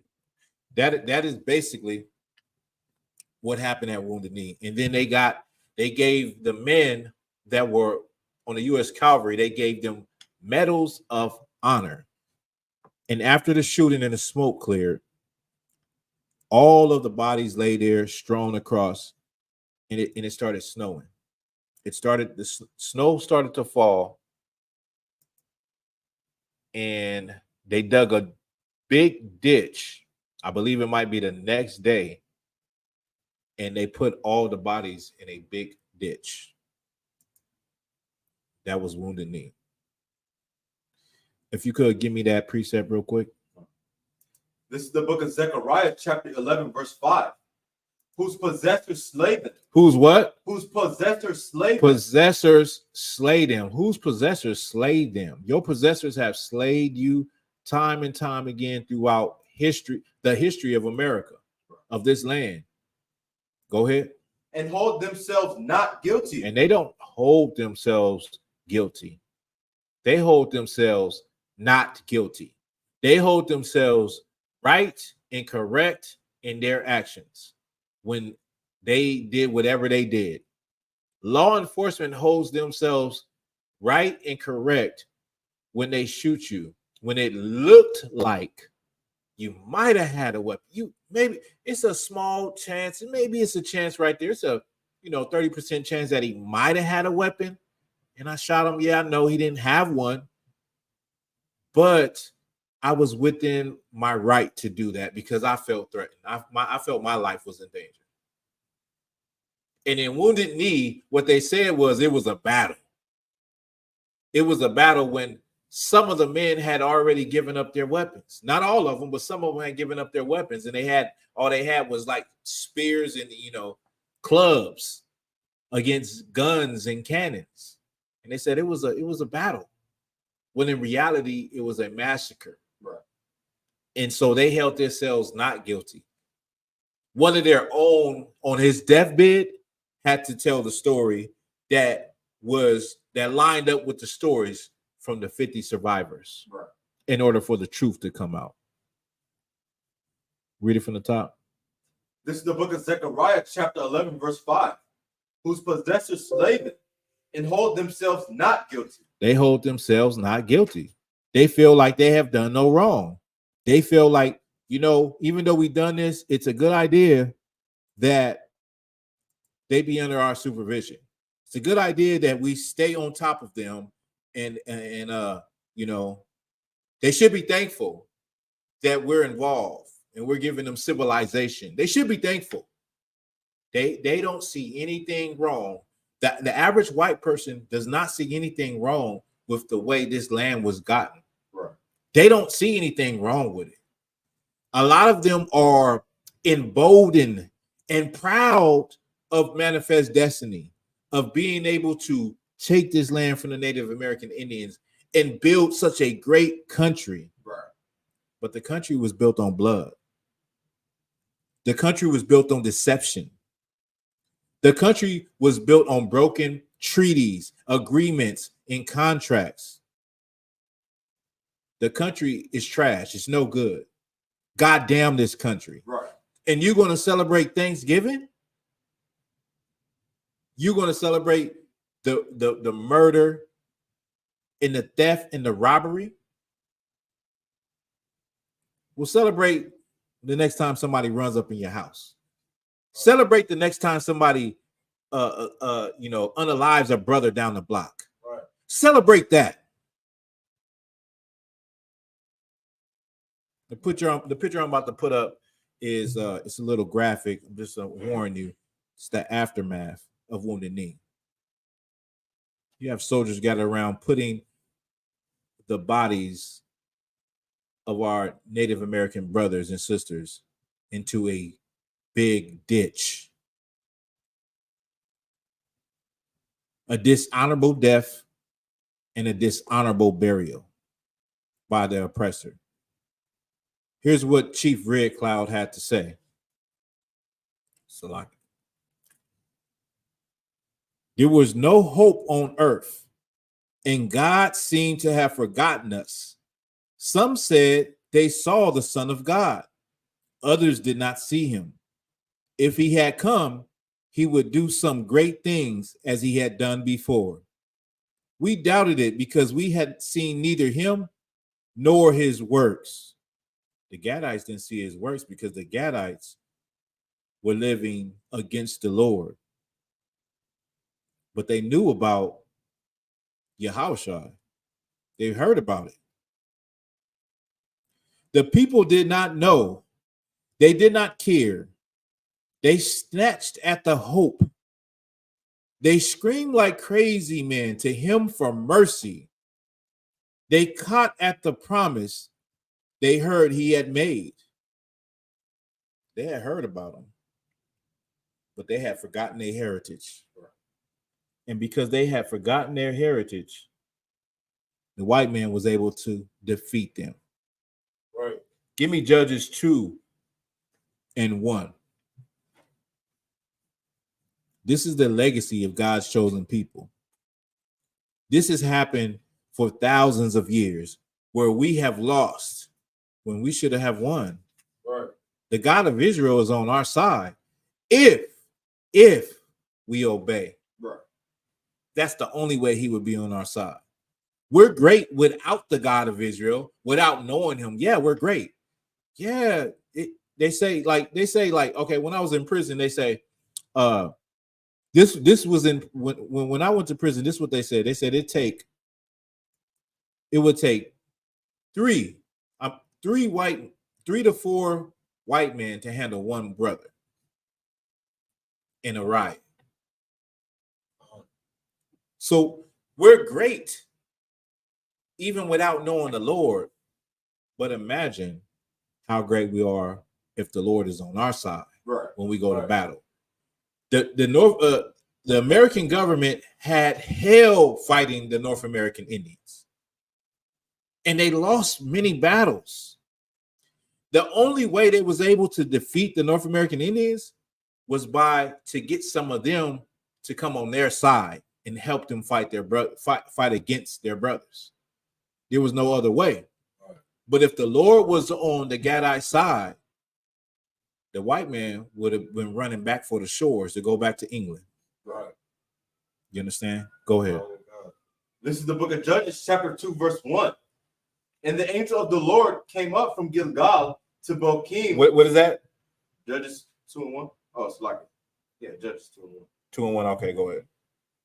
The book of Judges, chapter 2, verse 1. And the angel of the Lord came up from Gilgal to Bochim and said, I made you to go up out of Egypt and have brought you unto the land which I swear unto your fathers, and said, I will never break my covenant with you. Verse 2. And ye shall make no league with the inhabitants of this land. Ye shall throw down their altars. Did you catch that? The Lord said he would never break his covenant with us. Right. He will never break his covenant. So when Christians say, yeah, the Israelites was God's people, but he got rid of them. The Lord didn't get rid of the Israelites. He probably got them up out of the land. Right. But he said, I'll never break that covenant. Go ahead. Verse So in saying that, God don't love everybody. Right. There is a chosen people. Go ahead. Verse 2. And ye shall make no league with the inhabitants of this land. Ye shall throw down their altars. But have ye not obeyed my voice? Why have ye done this? Verse 3. Wherefore I also said, I will not drive them out from before you, but they shall be as thorns in your sides, and their God shall be a snare unto you. He said, I will not drive them out before you. When the white man came, the Lord didn't drive them out before the Native American Indians. Right. Those settlers was a snare in the Gadite side. They were an ever-present threat. Ever-present. And it's all because we had lost our heritage and our understanding to follow the Lord. Yeah, the Gadites wore fringes and they looked beautiful in their garments. But that's not enough, looking beautiful in some garments. Right. It's not, ghost dancing was not enough. That wasn't enough. Fighting back wasn't enough. Obedience is what they needed. Go ahead. Wherefore I also said, I will not drive them out from before you, but they shall be as thorns in your sides, and their gods shall be a snare unto you. And it came to pass, when the angel of the Lord spake these words unto all the children of Israel, that the people lifted up their voice and wept. The people of Israel wept when the Lord said all of these things, because they knew that they had done wrong. They knew that the Lord wasn't with them, and they knew the Lord was right in charging them for all of the atrocities and the iniquity that they had done. Go ahead. Verse 5. And they called the name of that place Bokim. You can drop that. That's verse 5. No, it start. You could drop that. Oh, that's verse 5? No, start verse 5. No, yeah, you could drop it. Give me let me show you some of this. Is the Gadites in here. Give me Psalms 55 and 20. Psalms 55 and 20. We got about 3 more precepts. Y'all rock it out with me. This is the book of Psalms, chapter 5, verse 20. He hath put forth his hand against such as be at peace with him. The Bible says that he hath put forth his hand. Read that again. Slow it down. The book of This Psalms, is really good. 55, verse 20. Mm-hmm. He hath put forth his hands against such as be at peace with him. This is a precept for those settlers, right. European settlers. He put forth his hand at those who be at peace with him. Right. The Native American Indians were at peace with him. They were a plain people. The Bible says what? Jacob was a plain man. Right. The Gadites, the Native American Indians, were plain people. Yeah, they had their differences and got into it and fought with other tribes. But they just hunted the buffalo, took what they needed from the land, raised families, lived the life of husbandry, agriculture. That was the Gadites. You understand what I'm saying? That was their life. Read it from the top again. The book of Psalms, chapter 55, verse 20. He hath put forth his hands against such as be at peace with him. And so he put forth his hand against such that be at peace with him. The Gadites were at peace with the white man. They said, you don't bother me, I won't bother you. That was their mindset. We just want to be left alone. This country is big enough for us both to coexist. Damn, I got to go up to Washington and write a treaty. Let's go. I'll write a treaty. The white man broke every goddamn treaty. Right. Because he's the devil that the Bible speaks of. And he wanted to gobble up and gobble up and gobble up more land and more capitalism. And I heard his gold over there. And I heard his resources over there. And he couldn't help himself. Right. Go ahead. He hath broken his covenant. Verse 21. Uh-huh. The words of his mouth were smoother than butter. The words of his mouth were smoother than butter. The white man, let me show you something. Let me show you real quick. Let me just present this video real quick. The white man, he's diabolical. The word is snake. He's a snake in the garden. Right. Present this video file. This is a very old video of the white man with the Native American Indian. It's been colorized. So let me get it.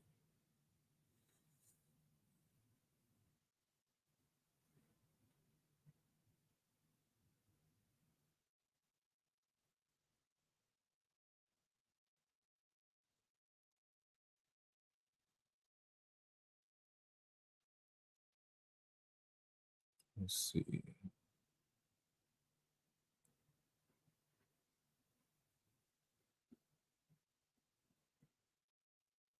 And maybe it's this one. I think.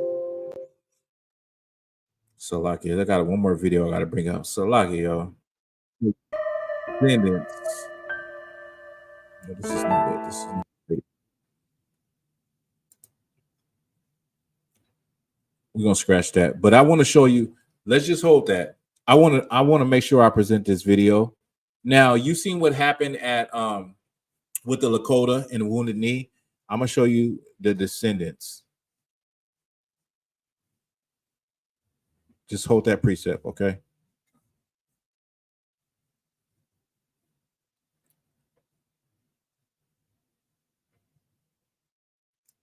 This is Pine Ridge Indian Reservation. Go ahead. What you gonna say?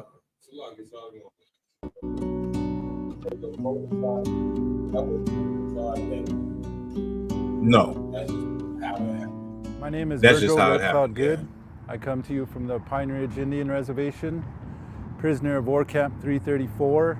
Reservation is a fancy word for concentration camp and where we are to now. Today. You see what he said? He said prison camp. Prison camp. He called it. He don't call it a reservation. He called it a prison camp. So I'm 6th generation descent of Red Cloud. Right now in 2021, we still have a lot of houses out there that don't have running water. We still have a lot of houses out there that don't have any plastics on the door, that don't have any glass on the windows.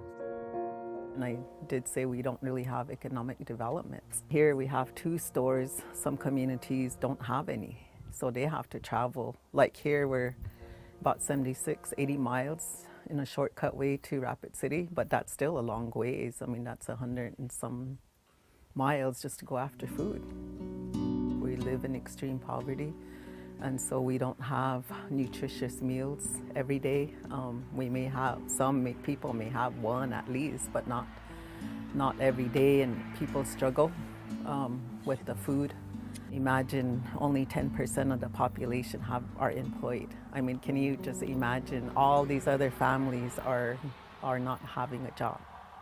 So how are they surviving? I think a lot of times when we go off reservation and we do find employment, we encounter racism, whether that's in the job, whether that's in finding housing, or being stable in that job.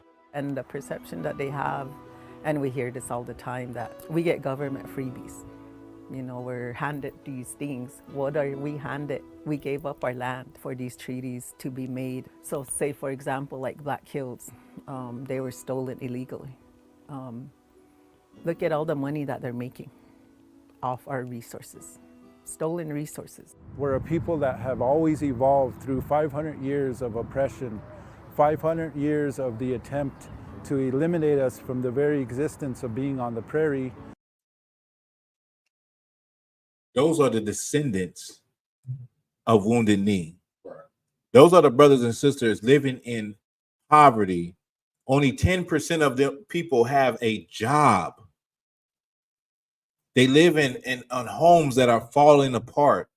They have land that has been taken from them where people are making money off of the resources of the land, but they can't make money from it. They suffer from high levels of alcoholism. And this is a people that were a very strong people. These are Gadites. These are people who are Israelites who have been destroyed and reduced to powder and crushed up under the hand of oppression and up under the hand of this United States government that's ran by your enemy, not your friend. Right. They live in worse conditions than Black and Hispanics live in the ghetto. That's worse than the ghetto. Right. That's worse than the ghetto. You ain't got nothing to complain about, Salakia, but that takes the cake.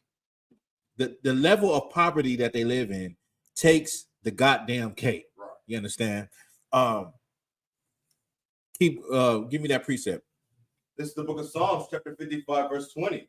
He hath put forth his hand against such as be at peace with him. He hath broken his covenant. He broke the covenant.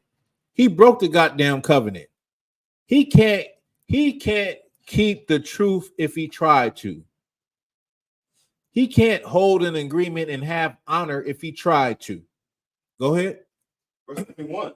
The words of his mouth were smoother than butter. That the words of his mouth was smoother than butter. He was like, yeah, so we'll stay on this side and you can have that side and we'll just live together and we'll be peaceable together and coexist.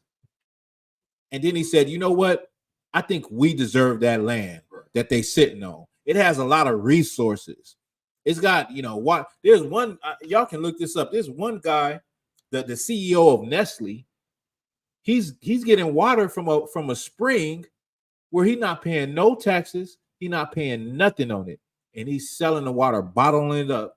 Nestle is the company that make, you know, candy and stuff.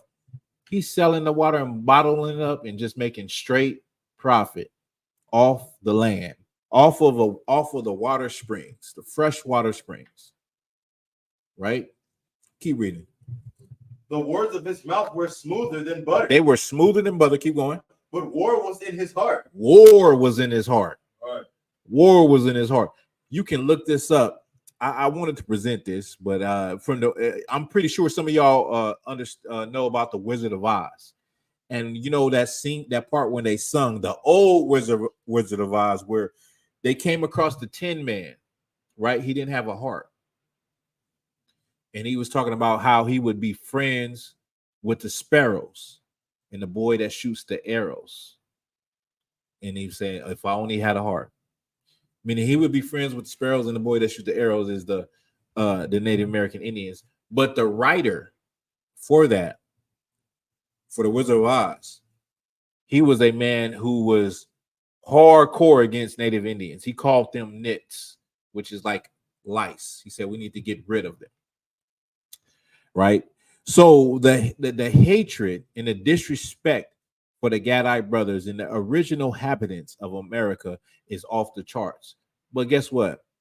They're not American. They're not Native American. They're the children of God, right? Right. And give me the day of the Lord, Ramak. The day of the Lord. You keep reading. Verse 21. We're going to wrap it up real soon, y'all. Go ahead. The words of his mouth were smoother than butter. Uh-huh. But war was in his heart. War was in his heart.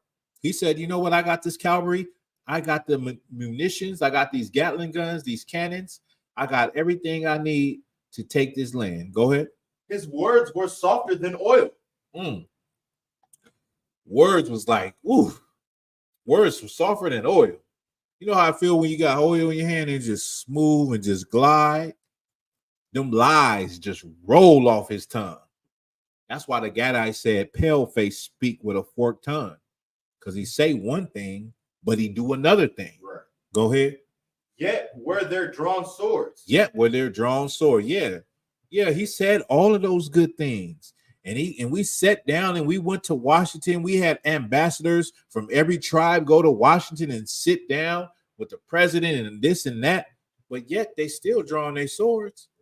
They still pulling their guns and their cannons out. They still killing our women and children. Right. Give me Amos 5:21. You. What did I ask for? Okay. It's not light but dark. Is that what you got? Amos 5:21. No, I'm asking you. What, Amos 5:21? Whoa. Oh, the day of the Lord. I want Amos 5:21 for you. You just hold that real quick. Let me get this for you. What'd you say, Ramon? 5:18. Let me see.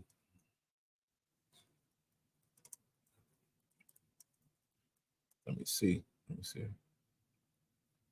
You're right. Yeah, you got that. Now give me that. Amos 5:21. Mm-hmm. 5:18. 5:21.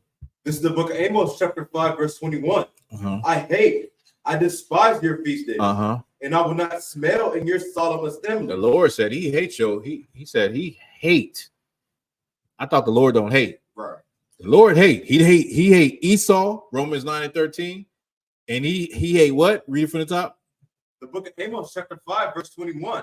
I despise your feast days. I can't stand your feast days.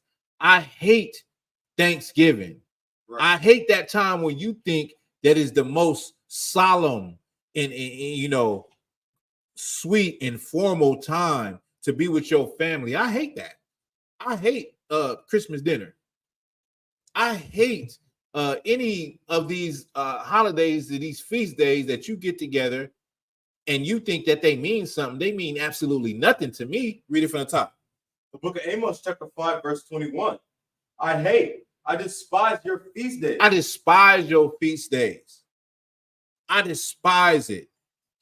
You know how like America despises illegal aliens? America despises black people that do crime. America despises Native American Indians.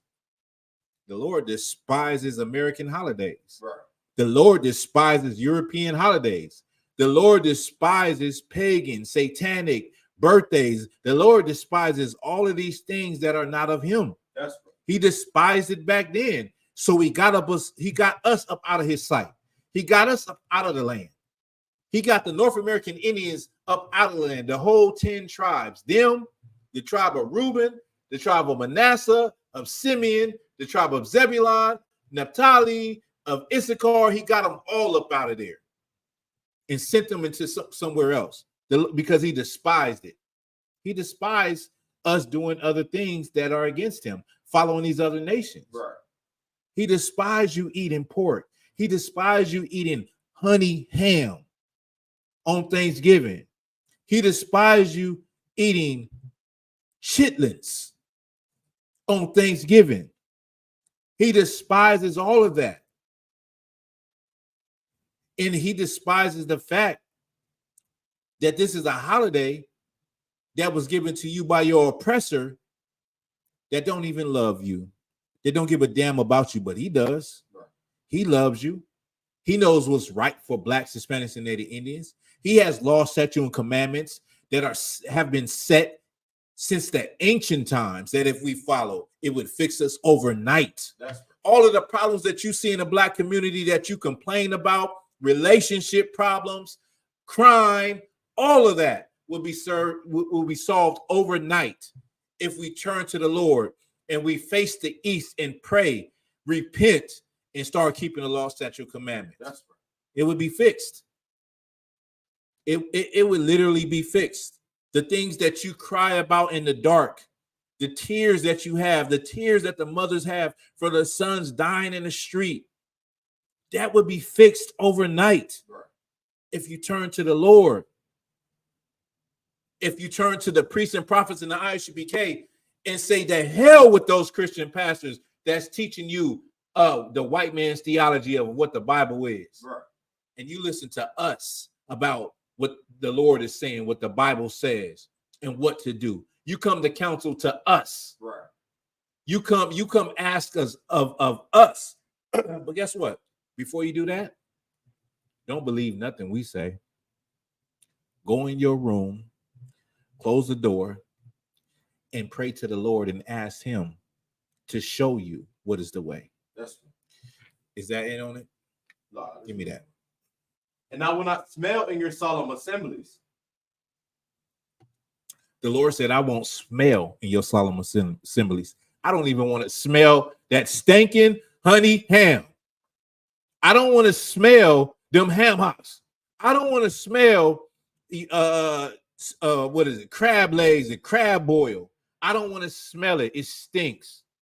Doesn't smell good to me. I don't want to smell the pine smell from your Christmas tree. It's horrible to me. There's more on that. Keep going. Verse 22. Though ye offer me burnt offerings and your meat offerings, I will not accept them. Neither will I regard the peace offerings of your fat beasts. The Lord don't want none of that. None of that means nothing. You know how the grandma get together, y'all all hold hands. Come on, everybody. Come on, everybody get sit at the table. Come on, hold your hand, put your head down. The Lord don't give a damn about that. The Lord don't give a damn about no those prayers over no damn, no pig, no swine and chitlins on Thanksgiving. Man, we done lost our way, y'all. Give me that one. Give me that one, Ramon. We done lost our way. Y'all better get right. Y'all better get it right. Y'all better get right. The book of Amos, chapter 5. Shout out to Houston, Texas right now. Got the weekend popping off. Shout out to them. Go ahead. Oh God. The book of Amos, chapter 5 and verse what was it, 18? 18. Let's go. The book of Amos, chapter 5, verse 18. Let's go. Woe unto you that desire the day of the Lord. Listen, and you sit there and you pray. You follow these holidays, right? You pray during these times. Christmas is coming up, and you desire the day of the Lord. You talk about Christ coming back. You talk about the day of the Lord. The Bible says, destruction to you, woe to you that desire the day of the Lord. Keep reading. Oh God. To what end is it for you? But what end is it for you? What, Salaki? What end is it for you? What does that day mean to you? What? No, not to you, but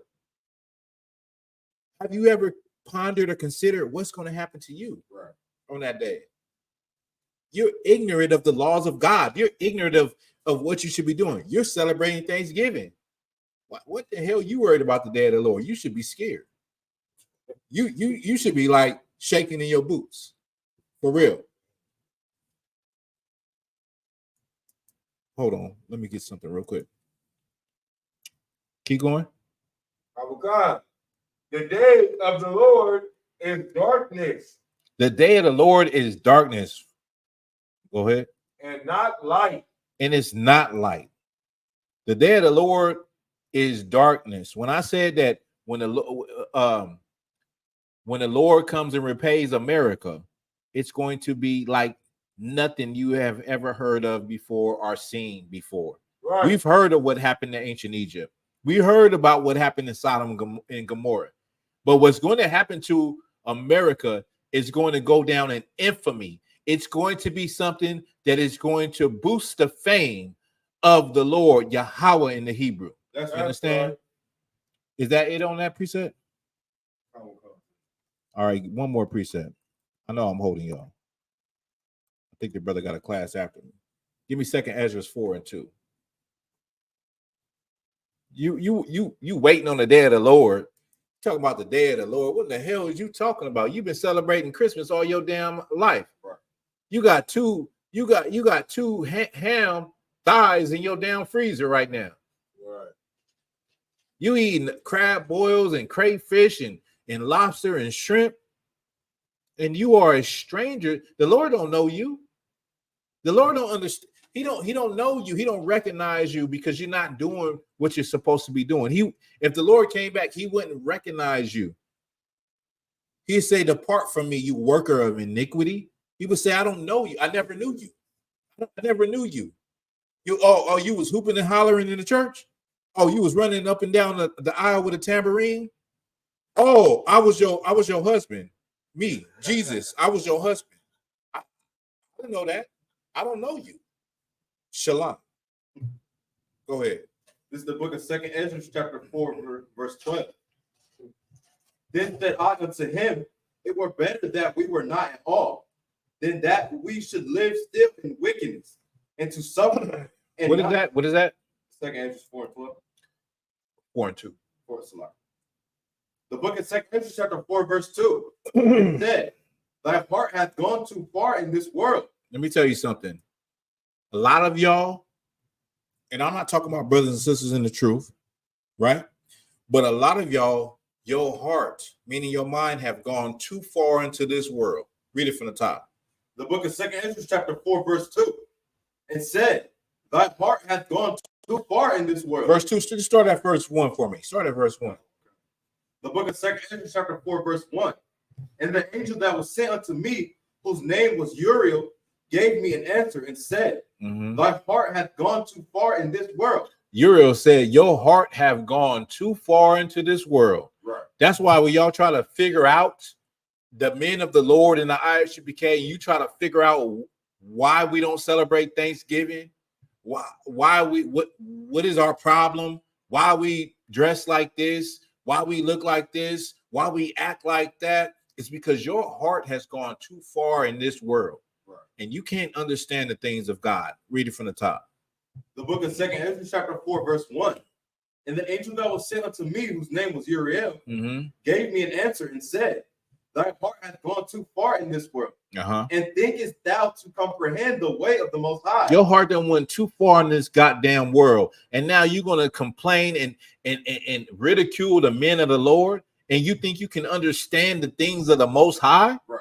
You think you can understand the things of the Most High? You can't. That's right. It's another language. It's like the Lashawan Kadash. It's a holy tongue that you can't understand. Just like we can't understand, or nobody can understand, that goddamn babble that they be speaking in the Christian church when they call themselves speaking in tongues. You can't understand what we do because your heart, meaning your mind, has went too far into the world. You have too much of the world in you. You got to purge that out.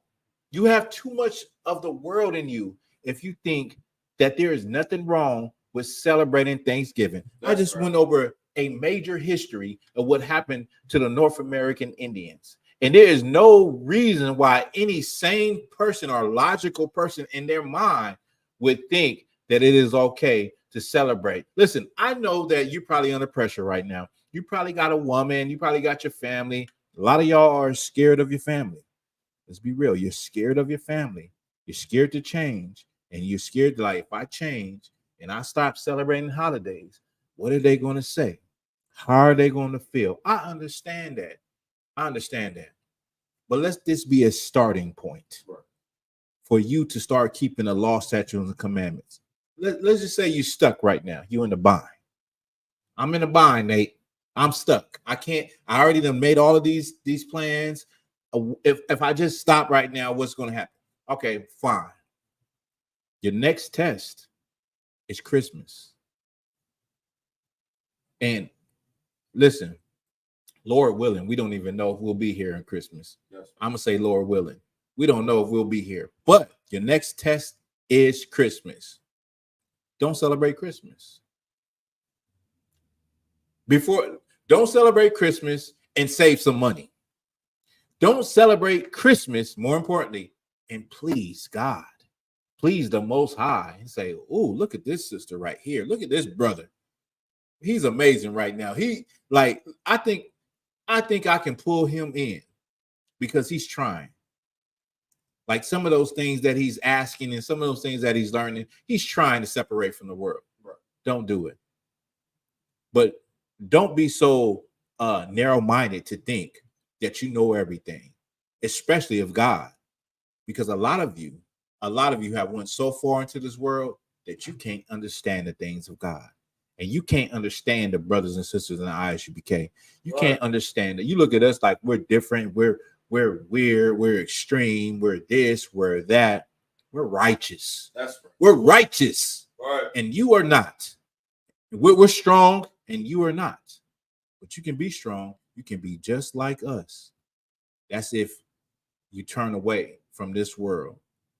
So with that, don't celebrate. Don't celebrate Thanksgiving. If you can, within your power, let it go. Shalom. Let's clap it up.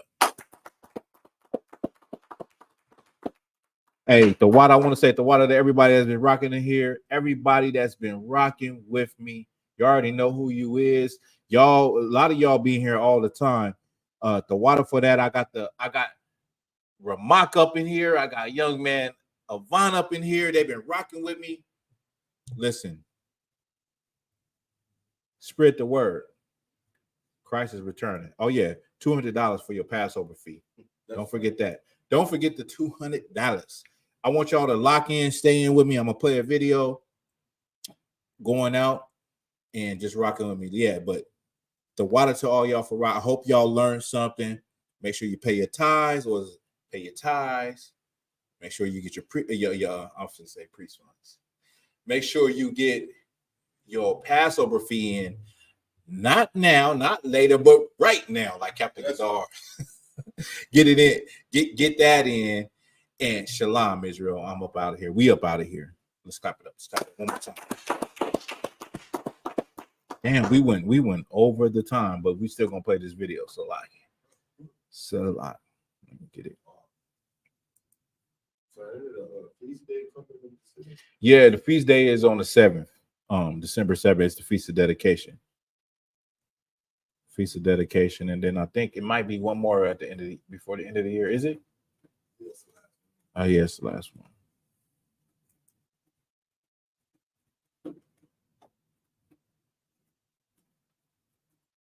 What I want to do for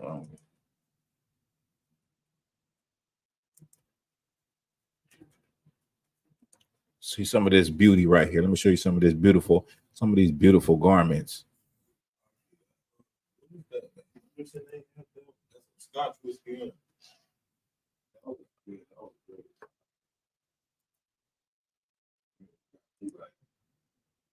Got you right. Yeah.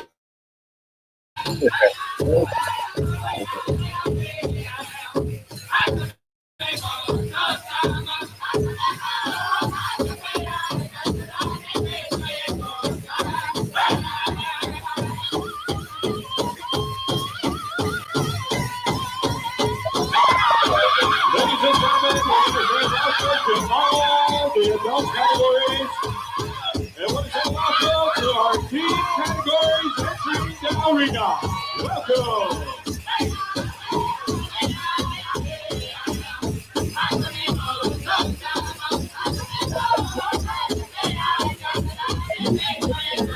They got one black boy, they got six of them. Yeah.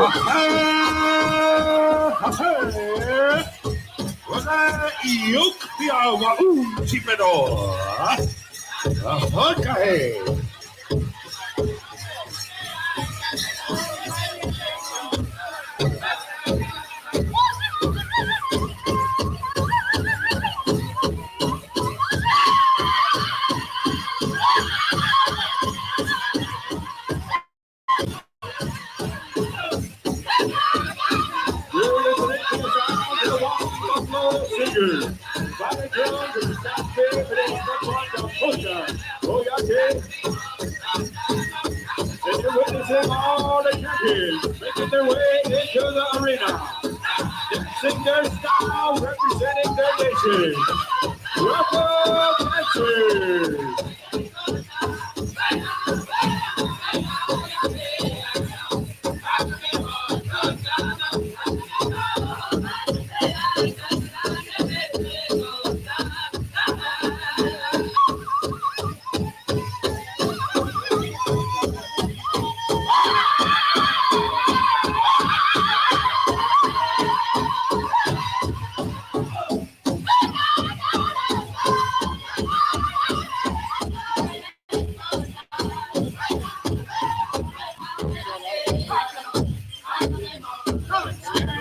Blazing Bear. Blazing Bear. Get one ready.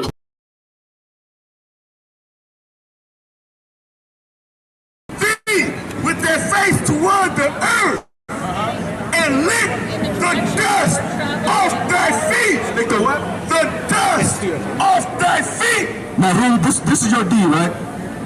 You gotta come and kiss my boo. You gotta kiss my.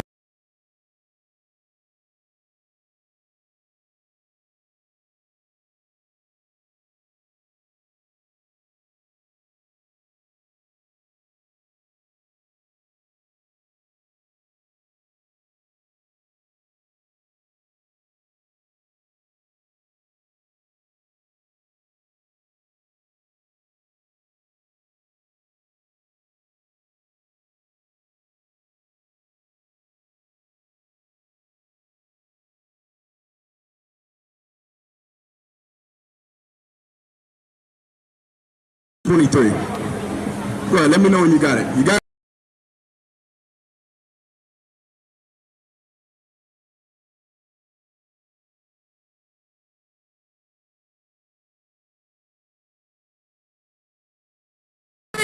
With their face toward the earth and lick the dust off their feet. Lick the what? The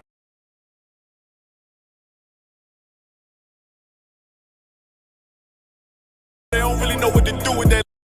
On Facebook, and black women and Hispanic women half naked. Stop loving those hoes. That's what we teach black men. We also teach black people to stop celebrating Christmas. Stop celebrating Easter. Stop celebrating the culture of America, who has raped, robbed, and murdered you for the last 40 and goddamn years, man. That's what we do. We love blacks, Hispanics, and Native Indians. And listen, what you see right here is a demon that just came out. Because what the brother was going in was the love of his tribe, the tribe of Issachar, of the Mexicans, who America hates. And the question is, why do they hate Mexicans so much? Are Mexicans the only immigrants? They are not the only immigrants. But for some reason, the United States government targets Mexicans. Mexicans are at the border and immigration detention centers. Meanwhile, Asians don't have a green card. Meanwhile, other nations, nationalities can come in here and don't get pressed. But Hispanics get pressed. And you know why they get pressed? Like the brother was bringing out, it's because they're the children of God, man.